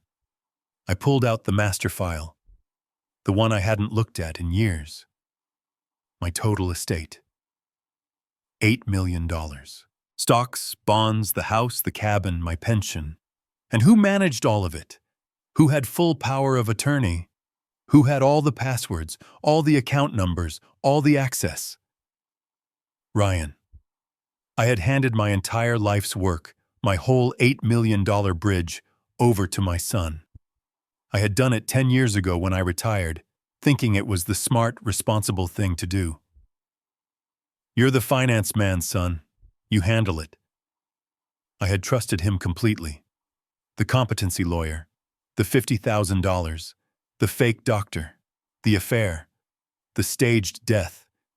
It wasn't about Melissa's loneliness. It was about my $8 million. My son was trying to steal my money, and he had used his own mother and my father's death as tools to do it. I didn't sleep. I sat in my study all night, the house silent and cold, the smell of Melissa's perfume already fading, replaced by the sterile smell of broken glass and spilled water. The rage had subsided, replaced by a cold, hard clarity. I was an engineer, and I had a structural failure to analyze. The enemy wasn't my lonely wife. The enemy was my brilliant son. I couldn't use any of my own accounts. I couldn't use my car. Ryan tracked everything. He was the finance man. He had all the access. He was a spider, and I was in his web. I had to get out. At 5 a.m., before the sun was up, I walked out of my house. I left my truck in the garage. I left my cell phone on the kitchen counter, right next to the broken vase. I walked 3 miles in the pre-dawn cold to an all-night diner. I used the payphone inside, the receiver sticky and smelling of stale beer, and called a taxi. "Where to, Mac?" the driver asked, looking at me in the rearview mirror. I was a 70-year-old man in yesterday's clothes, climbing into a cab at 5:15 in the morning. "Downtown," I said. "Kincaid Tower." I had him drop me off 2 blocks away. I paid in cash. The emergency bills I kept hidden in my shoe. I walked to a different building, a sterile glass and steel tower I had chosen online from the motel, one that had no connection to my life, my firm, or my son. The firm I was looking for was on the 40th floor. Griffin and Associates. The plaque was discreet, old money. This wasn't a family lawyer. This was a corporate brawler. I had found him using the motel's Wi-Fi, searching for forensic accounting and corporate litigation. At 8 a.m. on the dot, I walked in. The receptionist looked up, surprised to see someone, let alone me, waiting when she unlocked the door. "Can I help you, sir?" "I need to see Mr. Griffin," I said.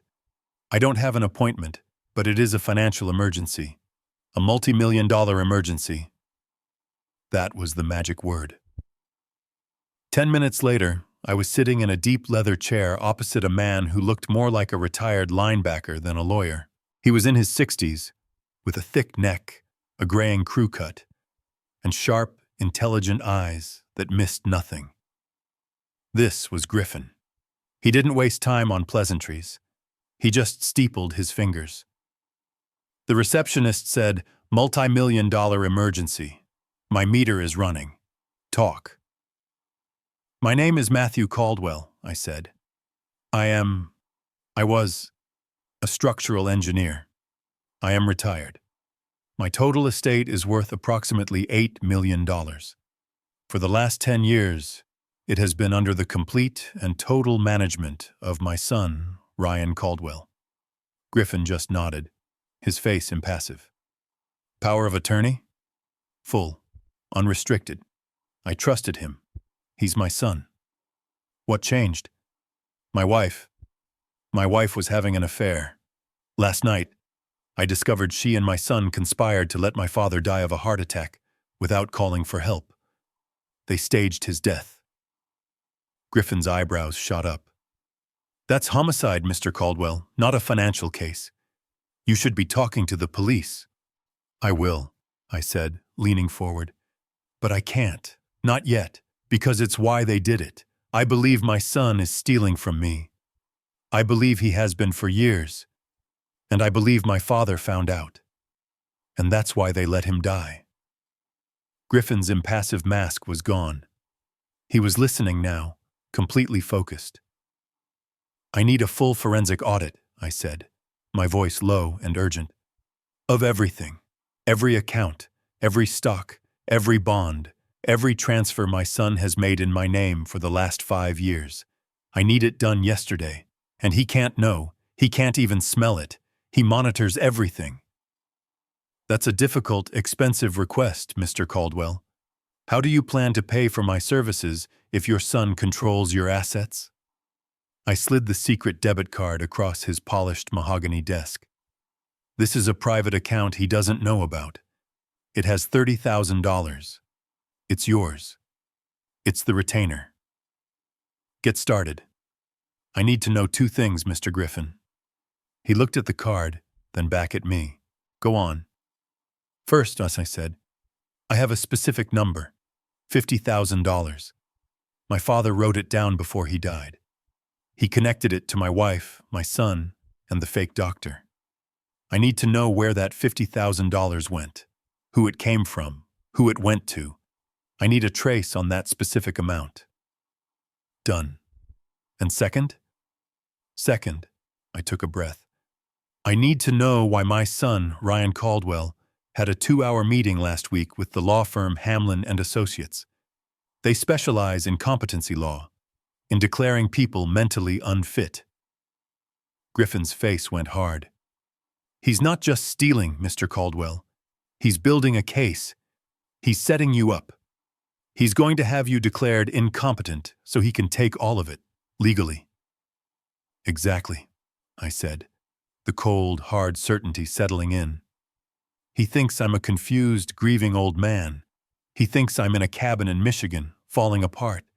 He has no idea I'm here. He has no idea I know. Griffin nodded slowly, a predatory smile just touching the corner of his mouth. He's the spider, but he just tripped his own web. He picked up the phone. Sarah, get me forensic. Tell them to clear their day. And get me everything, and I mean everything, on a Dr. Nathan Shaw and the firm Hamlin and Associates. He looked at me. We're going to find your money, Mr. Caldwell. And then we're going to burn their entire operation to the ground. I didn't go back to the motel. Griffin's team found me a new place. A small, furnished corporate apartment under a false name, Mr. Stone. It was clean, sterile, and completely off the grid. My $30,000 was disappearing fast, but I was buying time and information. For 3 days, I lived in a bubble of silence. I had no phone. I had no contact with the outside world. There was just me, the 4 walls, and the cold, hard knot of truth in my stomach. On the 3rd afternoon, Griffin's associate, a young woman who never gave her name, brought me a burner phone, a cheap, prepaid flip phone. Mr. Griffin thought you might need this, she said. Only he has the number. He'll call you when he has an update. The phone sat on the cheap laminate table like a dormant insect. It represented a lifeline, but also a tether to the world I was hiding from. I didn't have to wait long. The next day, it buzzed, a harsh, unfamiliar sound that made me jump. I flipped it open. Mr. Caldwell, Griffin's voice said, your son is getting nervous. What do you mean? He's been calling your cell phone, the one you left at the house. He's called it 37 times in the last 2 days. He's also been calling the cabin in Michigan. He left a message on the answering machine there, pretending to be worried. He's trying to find you. My heart hammered. He was looking for me. What does he want? He wants to know what you know, Griffin said. He knows his mother is gone. He knows you're off the grid. He's panicking. He's trying to figure out if you're a grieving, confused old man, or if you're a threat.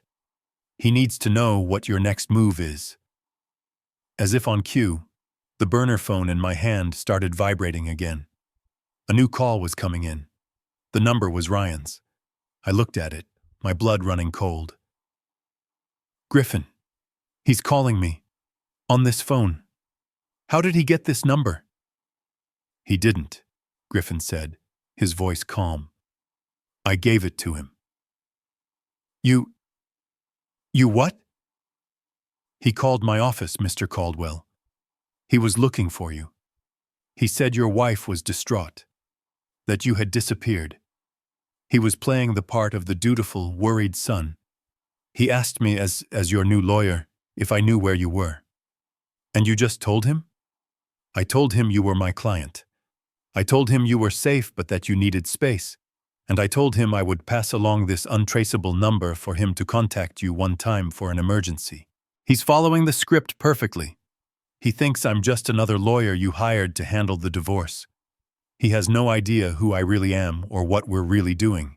Now, answer the phone, Mr. Caldwell, and remember, you are a broken, confused, grieving old man.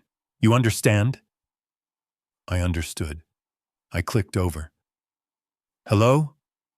I made my voice sound weak, cracked, tired. Dad? Oh, thank God. Dad, where are you? Ryan's voice flooded the line, a perfect performance of panicked relief.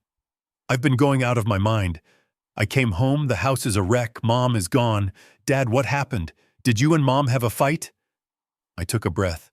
I pictured my father's face. I pictured the broken vase. I don't want to talk about it, son. It's your mother. Dad, I heard, he said, his voice dropping. I talked to her. She's a mess. She told me what happened. That you found out about some indiscretion. Dad, I am so sorry. I had no idea. I swear to you. And the lie was so smooth, so practiced. He had no idea. She's not herself, Dad, he continued. She's been so lonely. And with Grandpa's death, I think she just snapped. But Dad, what she did, it was wrong, but kicking her out? Are you sure that was the right call? You're all alone. I'm worried about you. Are you eating? Are you okay? He was probing. He was checking my mental state. I just need time, Ryan, I whispered, playing my part. I need time to think. Your mother and we have things to sort out. There was a pause, then the real reason for his call. Of course, Dad. Of course, you take all the time you need. Just rest. Let me handle everything. I could almost hear him smiling. You sound exhausted. This is all too much for you. Listen, I'm already handling the estate paperwork for Grandpa. And this thing with Mom, it's going to get complicated. There are assets to divide. Lawyers. I can't, Ryan, I said. I can't deal with that. Not now. I know, Dad, I know, he said, his voice dripping with false sympathy. That's what I'm saying. You shouldn't have to. Why don't you let me take care of it? I'm your son. I'm already your power of attorney. If you just need to sign anything, any new authorizations to protect your assets during the divorce. I mean, to make it easier on you, I can have my assistant bring the papers to you, wherever you are. There it was, the hook, the probe. He wanted signatures. He wanted to know if I was still the trusting, Lulan old fool who would sign whatever he put in front of me. He wanted to get his hands on the rest of my money before I hired a real divorce lawyer who might start asking questions. I let out a long, shaky sigh. I don't know, son. I'm so tired. I can't think about papers. That's why you shouldn't, Dad, he insisted, his voice bright, triumphant. He thought he had me. Let me be your son. Let me protect you. Just tell me where you are. I'll handle everything. I promise. I'll think about it, Ryan, I said. I just need to rest. I'll call you when I'm ready. I hung up the phone. My hands were perfectly steady. The trap was set. The bait was taken. He thought I was broken. He thought I was weak. He thought I was alone, confused, and ready to be legally sheared like a sheep. He had no idea the shepherd was already in the pasture, and the shearers were coming for him. I didn't hear from Ryan again. The burner phone stayed silent. That, more than anything, confirmed my fears. He had played his hand, offering the fake help, and now he was waiting. He thought he had all the time in the world. He thought I was rotting in a cabin, paralyzed by grief. He didn't know the clock was ticking, and it wasn't on my side. Those next 3 days were the longest of my life. I stayed in that sterile corporate apartment, pacing the beige carpet. I was a prisoner, but this time a willing one. I was an engineer on a site inspection, waiting for the structural analysis to come back. I kept my mind busy. I made lists. I drew diagrams trying to connect the pieces. Melissa, Shaw, Ryan, the 50,000, the competency lawyer. It was all a complex schematic of betrayal, and I knew Griffin was about to hand me the final blueprint. The call came on the 4th day. The burner phone buzzed against the Formica table, and my heart leaped. Mr. Caldwell, Griffin's voice was like gravel. I need you in my office now. You found it? We found a lot, he said. His voice was heavy. It's bigger than you thought. Get in here. The line went dead. Bigger than I thought. I had been picturing my son skimming, maybe padding accounts, stealing 100,000 here or there. But Griffin's voice, that was the voice of a man who had seen a catastrophe. I took a cab. I stared out the window, the city rushing past in a blur. I tried to calculate the damage, to run the numbers, but I had no data. I was blind. I just felt a cold, sinking dread in the pit of my stomach. When I arrived at the 40th floor, the receptionist didn't smile. She just nodded and led me straight back, not to Griffin's personal office, but to a large windowless conference room. Griffin was there, standing at the head of a massive polished table. He wasn't alone. A younger man in a rumpled shirt, with tired eyes and a laptop, sat at the table.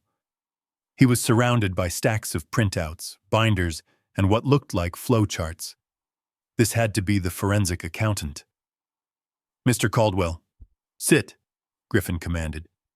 He didn't introduce the other man. We didn't have time for names. I sat. The table was cold under my hands. My associate has been digging for 72 hours straight. He hasn't slept, Griffin began. We started with your son's power of attorney and the account numbers you provided. We traced everything. He gestured to the accountant, who just tapped a key on his laptop. A projector on the ceiling whirred to life, throwing an image onto a white screen. It was a complex diagram, a spider's web of boxes and arrows. This, Griffin said, pointing to a box at the very top, is your retirement portfolio, your $8 million, or what used to be your $8 million. My breath hitched. Your son, Ryan, did not invest your money, Mr. Caldwell. He liquidated it. The accountant spoke for the first time, his voice raspy with exhaustion. He's been doing it for 24 months, piece by piece in chunks just small enough to avoid automatic red flags. He sold off your blue-chip stocks. He cashed out your municipal bonds. He emptied your long-term annuities, paying the massive tax penalties himself just to get the cash. Where did it go? I whispered, my eyes fixed on the terrifying web on the screen. It went, Griffin said, to here, here, and here. He tapped 3 boxes at the bottom of the diagram. RC Holdings, LLC, Caldwell Strategies, Incorporated, Northbridge Ventures, all shell companies, all registered in Delaware, all listing one person as the sole officer and director. Ryan, I said. It wasn't a question. Your son, Griffin confirmed, his voice hard. He didn't just steal from you, Mr. Caldwell. He built a machine to do it. He has systematically siphoned $4 million. $4 million. Half. He had stolen half of my entire life's work. The money I had built, bridge by bridge, girder by girder. The money I had saved to take care of Patrice. The money that was supposed to be for our grandchildren. Gone. I couldn't speak. I felt my vision tunnel. The $50,000 your father noted down? The accountant chimed in, pointing to a single line item on a spreadsheet. That wasn't a one-time thing. That was a monthly payment. Look, 12 payments of $50,000 over the last year, totaling $600,000, all paid to a single vendor. Shaw Medical Consulting, I read aloud, the name tasting like poison. Which, as we now know, Griffin said, is a front for a disgraced, suspended, fake doctor. Your son wasn't paying for an affair. He was paying for an accomplice. He was paying Dr. Shaw to help him build the case for the next step. The competency lawyers, I whispered. Exactly, Griffin said, nodding grimly. The $4 million was the theft. The competency hearing was the endgame. He was going to have you declared confused and incompetent. He would gain full legal guardianship, and at that point no one would ever be able to question where the other $4 million went. He would have legal control of everything. It was the perfect crime. I finally understood. My son's plan wasn't just to steal from me. His plan was to erase me. I stared at the screen, at the flowchart that represented the total destruction of my life. $4 million. Gone. Siphoned away by my own son. But the numbers, as horrifying as they were, still didn't explain the deepest, darkest part of the puzzle. They didn't explain my father's death.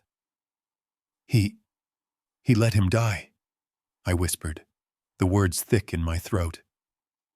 Melissa confessed. My father had a heart attack, and Ryan told her to wait, to just let him go. Griffin and the accountant exchanged a look. It was a look of profound, professional gravity. Mr. Caldwell, Griffin said, his voice softer now. We have a theory about that. It's the final piece of this. The why. He gestured to the accountant, who typed a few commands. The complex web of shell companies disappeared, replaced by a single damning document. It was a bank application. We found the $50,000 transfer your father wrote about, Griffin said. It wasn't just one payment. It was the first payment, a deposit. I leaned forward, my eyes scanning the document. A deposit for what? Your son, Ryan, the accountant said, his voice flat, was in the process of borrowing money, a massive high-risk loan, not from a bank, from a private offshore lender, the kind of people you don't ever want to owe money to. How much? $10 million, Griffin said. I gasped. $10 million? Why? He was already stealing from me. Why would he need to borrow more? Because he's a gambler, the accountant said. A heavy one. We pulled his credit reports. He has markers at 3 different casinos in Atlantic City. He's been losing big. That $4 million he stole from you? It wasn't to build anything. It was to cover his losses. And he was already in the hole again.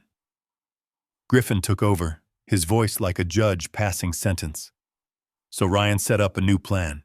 He was going to leverage your entire estate, Mr. Caldwell. Your remaining $4 million. He was going to use it as collateral for this $10 million loan. Pyramid the whole thing into some high-risk venture to try and win it all back. But there was a problem. What problem? You, Griffin said, and your father. To get that loan, Ryan needed unrestricted, permanent control of your assets. His power of attorney was good, but it could be revoked. He needed something ironclad. He needed you declared legally incompetent. My stomach turned to water. The competency lawyers. That's where Shaw came in, Griffin continued. Ryan wasn't paying Shaw to be his mother's lover. He was paying Shaw, the disgraced doctor, to create a false medical narrative. A narrative that said Henry Caldwell was senile, and that his son Matthew, you, were also showing early signs of dementia. That you were paranoid. That you were losing your grip, distraught with grief. I saw it. The perfect, diabolical plan. So the $50,000 was the down payment. For Shaw to lie, I whispered. To create a fake diagnosis. Exactly, Griffin said. And that's where your father comes in. He looked at me with something approaching pity. Your father, he didn't just stumble onto the affair, Mr. Caldwell. He stumbled onto this. He must have found the loan application. He must have seen the payment to Shaw. He must have understood the entire plot. Not just the affair, not just the theft, but the plan to have you declared incompetent. I pictured my father, 92 years old, an engineer who built his life on truth, discovering that his own grandson was planning to destroy his son. So when Henry confronted Melissa, I said, the words catching in my throat, it wasn't just about the affair. No, Griffin said. He would have been confronting her about everything. The theft, the loan, the conspiracy to have you committed. He was threatening to blow up their entire operation. He wasn't just a witness to an affair, Mr. Caldwell. He was a threat to a $10 million loan and a $4 million theft. The final horrifying piece slammed into place. Ryan, my son. He hadn't just calmly advised his mother to let my father die because it was his time. He had ordered her to. He had to silence his own grandfather, because Henry was the only person who knew the whole truth. He was the only one who could have stopped the plan. I wasn't just grieving a man who had died from shock. I was grieving a man who had been, for all intents and purposes, executed. So Ryan, I couldn't finish the sentence. Griffin finished it for me. Your son didn't just cover up his mother's affair, Mr. Caldwell. He created it. He staged it.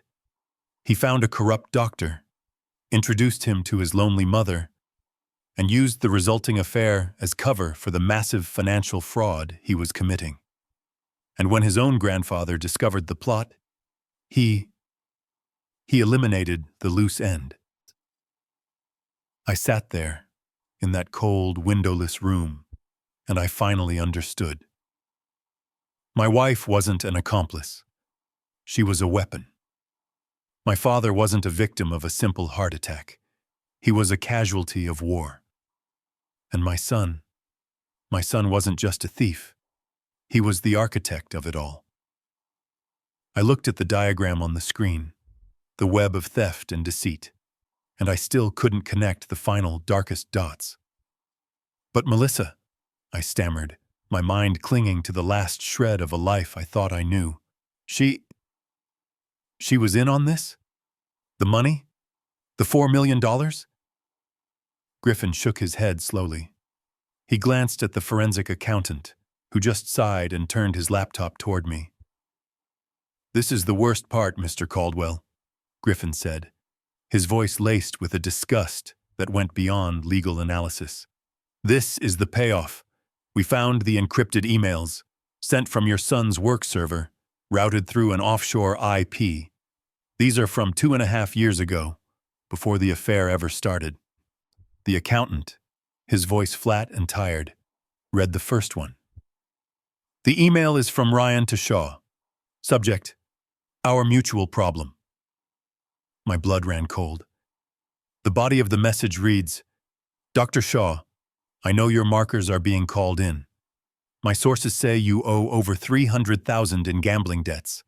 I also have a problem. I have a proposition that solves both our issues. Gambling debts? I whispered.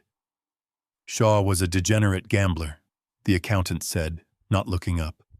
That's why he lost his license. He was writing fake prescriptions for cash to pay off bookies. Your son, Mr. Caldwell, it appears he runs in the same circles. He knew Shaw was compromised. He knew he was desperate. Griffin stood up and began to pace like a caged lion. Here is the plan, Matt, as we've pieced it together from the data, and it is diabolical. He pointed to the screen, walking me through the blueprint of my own destruction. 1. Your son, Ryan, has his own massive gambling debts. He's been stealing from you blind for years to cover them. But he's in too deep. He needs a bigger score, and he needs it fast. 2. He identifies Shaw, another gambler, but one who is already disgraced. He doesn't just know Shaw, he owns him. The $300,000 debt? Ryan paid it. He bought Dr. Shaw. 3. Ryan devises the scheme. He needs a way to launder his stolen money and create a new, massive revenue stream. He proposes the geriatric consulting gig. Shaw, the fake doctor, will be the specialist for your father, Henry. They will bill your estate $50,000 a month for premium round-the-clock care. Care, of course, that Shaw never provides. It's pure profit. They split it. I felt sick. So the $600,000 a year, that was just the beginning. It was the start, Griffin agreed. But there was a problem, a big one. Your wife, Melissa. How do you justify a new, expensive private doctor that you, the husband, never meet? How do you keep her from asking questions? Ryan's solution was to use her. He pointed to another email, from Ryan to Shaw. The subject line was one word, in. The accountant read it aloud. My mother is lonely. She's vain. She thinks my dad ignores her. Her name is Melissa. She likes Italian food and white roses. Seduce her. Make her feel special. Make her your ally. If she's in love with you, she'll never question your consulting. She'll become your alibi. She'll do the work of keeping my dad distracted. I couldn't breathe. The room went black at the edges. He had fed his mother to a con man. He had pimped out my wife to cover his theft. So Melissa, I whispered, the words choking me. Melissa was a fool, Griffin said, his voice void of sympathy. She thought she was having a passionate, secret affair with a sophisticated doctor. She had no idea she was just a pawn in your son's financial game. She was the cover story. She was the distraction. Until my father, I said, the pieces locking into place with a horrifying final click. Until your father, the accountant confirmed, did what you didn't, Mr. Caldwell. He looked at the checkbook. He was a 92-year-old engineer, and he saw a $50,000 check to a doctor he'd never met. He knew it was wrong, so he started watching. He saw them kiss. He saw the money. He saw both plots. So when Melissa called Ryan, panicked, I said, the final, terrible piece sliding into place, when she said Henry was having a heart attack. Ryan couldn't let him talk, Griffin finished, his voice like iron. Because if Henry told you about the affair, that's one thing. A divorce. Messy. But if he told you about the $50,000, the entire scheme would unravel. The theft, the gambling, the $4 million, everything. The accountant chimed in, his voice quiet, deadly. We haven't recovered the audio of that phone call, yet.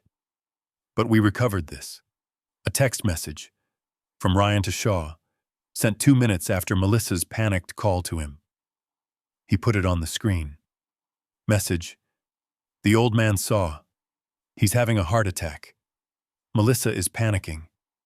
I told her to let it happen. This solves our problem. I stared at the words. I told her to let it happen. This solves our problem.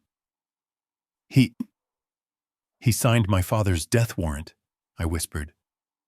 And then, Griffin said, he went to Hamlin and Associates the very next week. Because with your father gone, there was only one loose end left. Me. You, Plan B. He had the fake medical narrative from Shaw. He had your lonely wife who was now a co-conspirator in a death. And he had you, the grieving, confused husband. It was the perfect setup to have you declared incompetent. He would have had all 8 million, and no one would have ever known the truth. I sat back, the air stolen from my lungs, the sheer, cold, structural evil of it. He had built it like one of my bridges, every piece supporting the next. The affair, the theft, the death, the final takeover. He wasn't just a gambler. He wasn't just a thief. He was a monster. My son was a monster. I walked out of Griffin's office into the bright afternoon sun, but the world looked dark. My son was a monster. My wife was his accomplice. My father was his victim. And I was the vault he was trying to crack. I went straight from Griffin's office to the bank, my real bank, the one where my remaining $4 million was sitting. Griffin had armed me with the right documents, the right legal phrases. I walked up to the branch manager, a man who had known Ryan for years, who always called him a sharp kid. I need to freeze every asset in my name, I said, my voice like ice. All accounts, all investment portfolios. I'm revoking all powers of attorney, effective immediately. My son, Ryan Caldwell, is to have no further access. Lock it down. Now. The manager's smile faltered. He saw the look in my eyes. He saw the signature from Griffin on the legal letterhead. He didn't ask questions. He just typed. For 20 minutes, he typed. He made phone calls. I stood there, motionless, as the electronic walls went up one by one. The vault was sealed. That night, I went back to the corporate apartment and used the burner phone. First, I called Melissa. She was staying at a hotel downtown, living off my credit cards. She answered on the first ring, her voice wary. Matt? I'm tired, Melissa, I said, forcing a broken, exhausted sigh. I've been thinking. You were right. I was distant. I can't fight this. I just want it to be over. Over? She asked, a note of hope, of greed in her voice. The divorce, Ron, I said. I want to be fair. I'm meeting with my lawyer tomorrow at 10 a.m. to settle things. I want you there. I let out another long, suffering sigh. And I need Ryan there. I can't do this alone. I need him to look at the papers. Make sure I'm not being taken advantage of. Of course, Matt, she said, her voice instantly warmer. Of course we'll be there for you. Where is it? I gave her Griffin's address. One call down, one to go. I dialed Ryan. He answered with that sharp, professional bark. Dad? Ryan, I said, playing the confused old man to perfection. I need you. I'm meeting the lawyer tomorrow. About the divorce. Your mother, she's going to be there.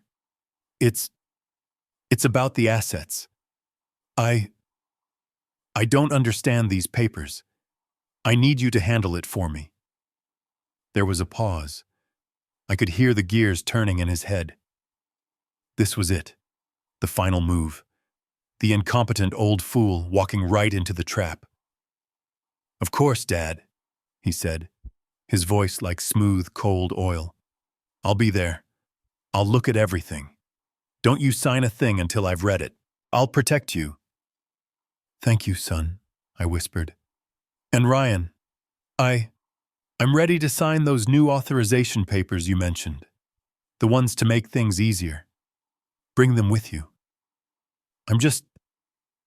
I'm just so tired of fighting. I'll bring them, Dad, he said, the triumph in his voice making me sick. You just rest. I'll handle everything from here. The last call was to Griffin. They're coming, both of them, 10 a.m. Excellent, Griffin said. And the third party? How do we get Shaw? We don't, Griffin said. We let Ryan get him. Your son is a meticulous man, Mr. Caldwell. He's been paying a fake doctor. He's not going to just let that invoice hang in the air, not when he's about to take control. He'll want to clean up all the loose ends. Trust me, he'll find a way to get Shaw there. Griffin was right. At 9:30 the next morning, his receptionist called. Mr. Griffin, a Dr. Shaw is here. He says Ryan Caldwell invited him to finalize some outstanding invoices for the Caldwell estate. The bait was taken. The trap was set. All the players were in position.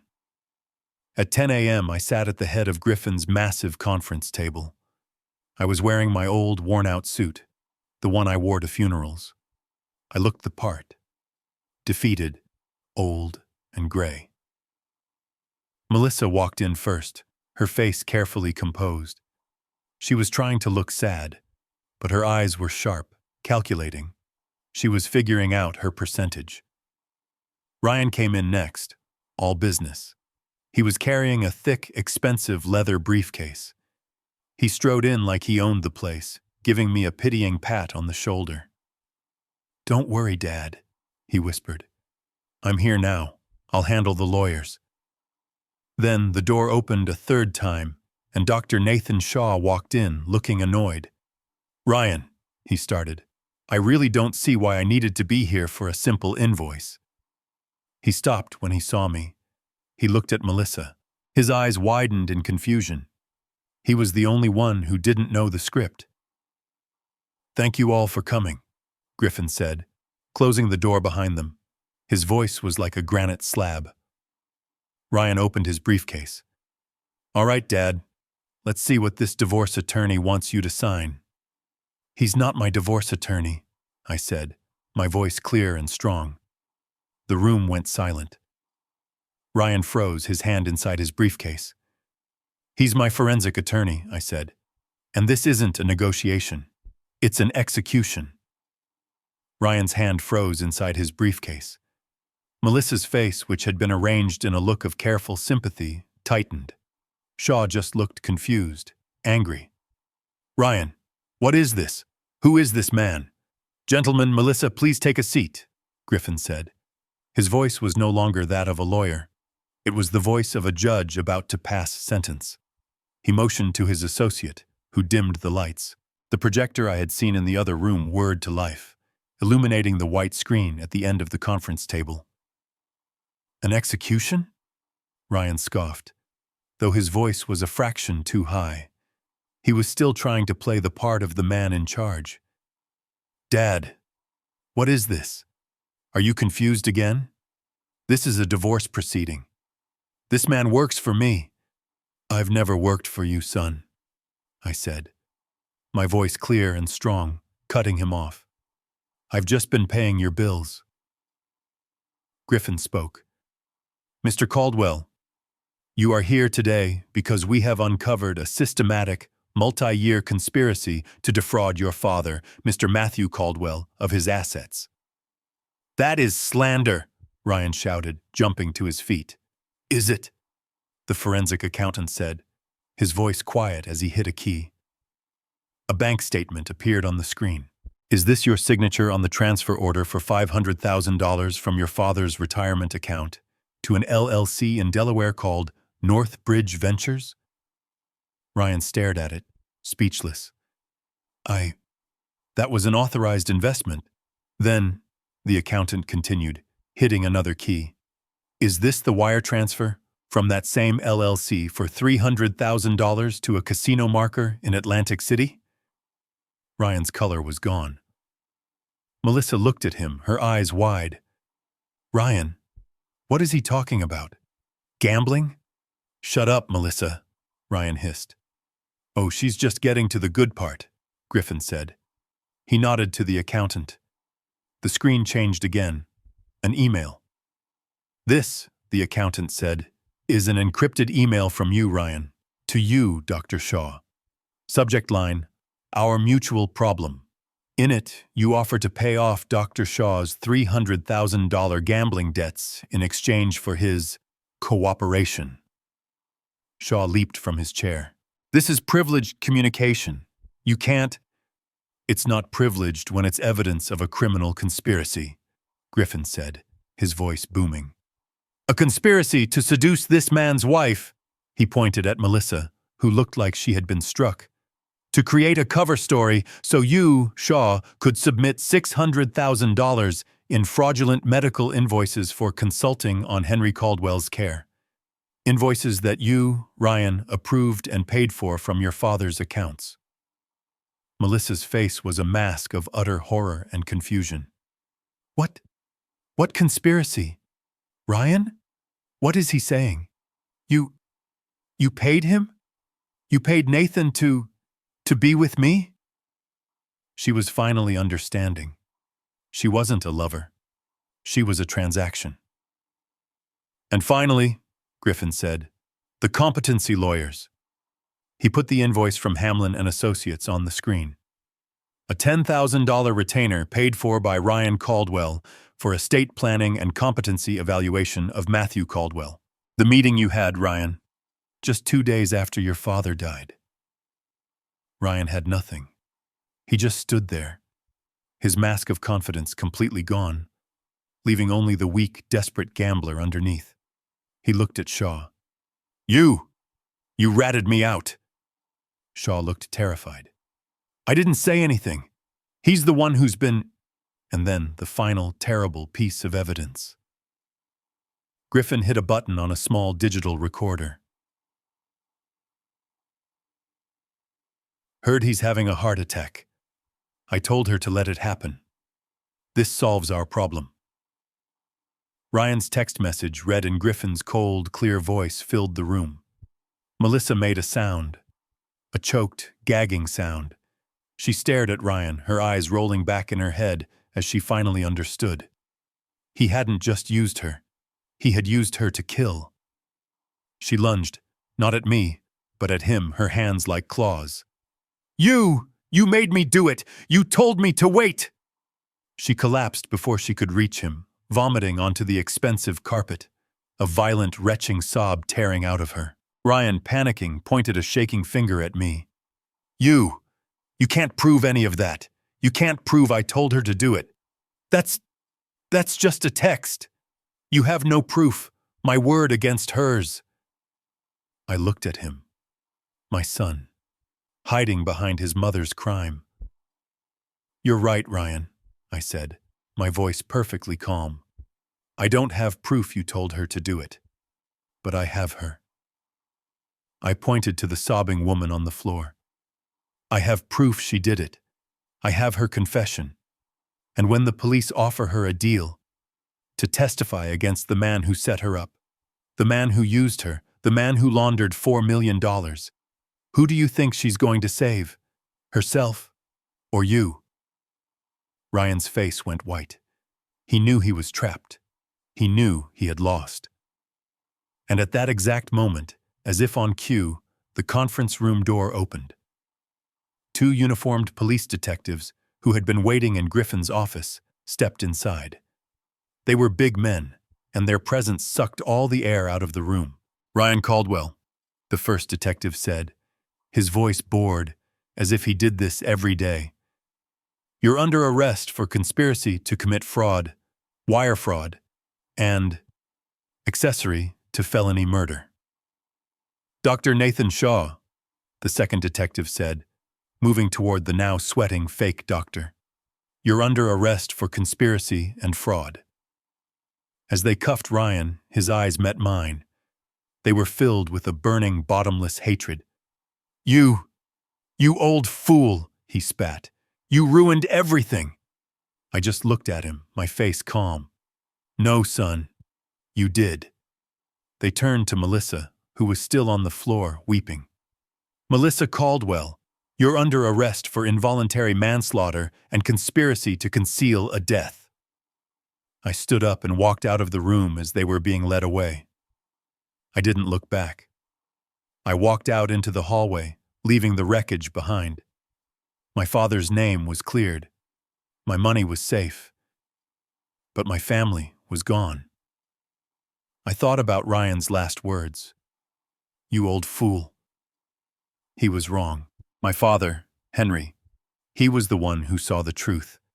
He died trying to protect me from the monster I had raised, the monster I was too blind to see. I took the elevator down to the lobby, the building bright with afternoon sun. I knew what I had to do. My son had used my money to destroy. I would use what was left of it to build. I would start a foundation, the Henry Caldwell Foundation. It would provide legal aid, forensic accountants, for people like me.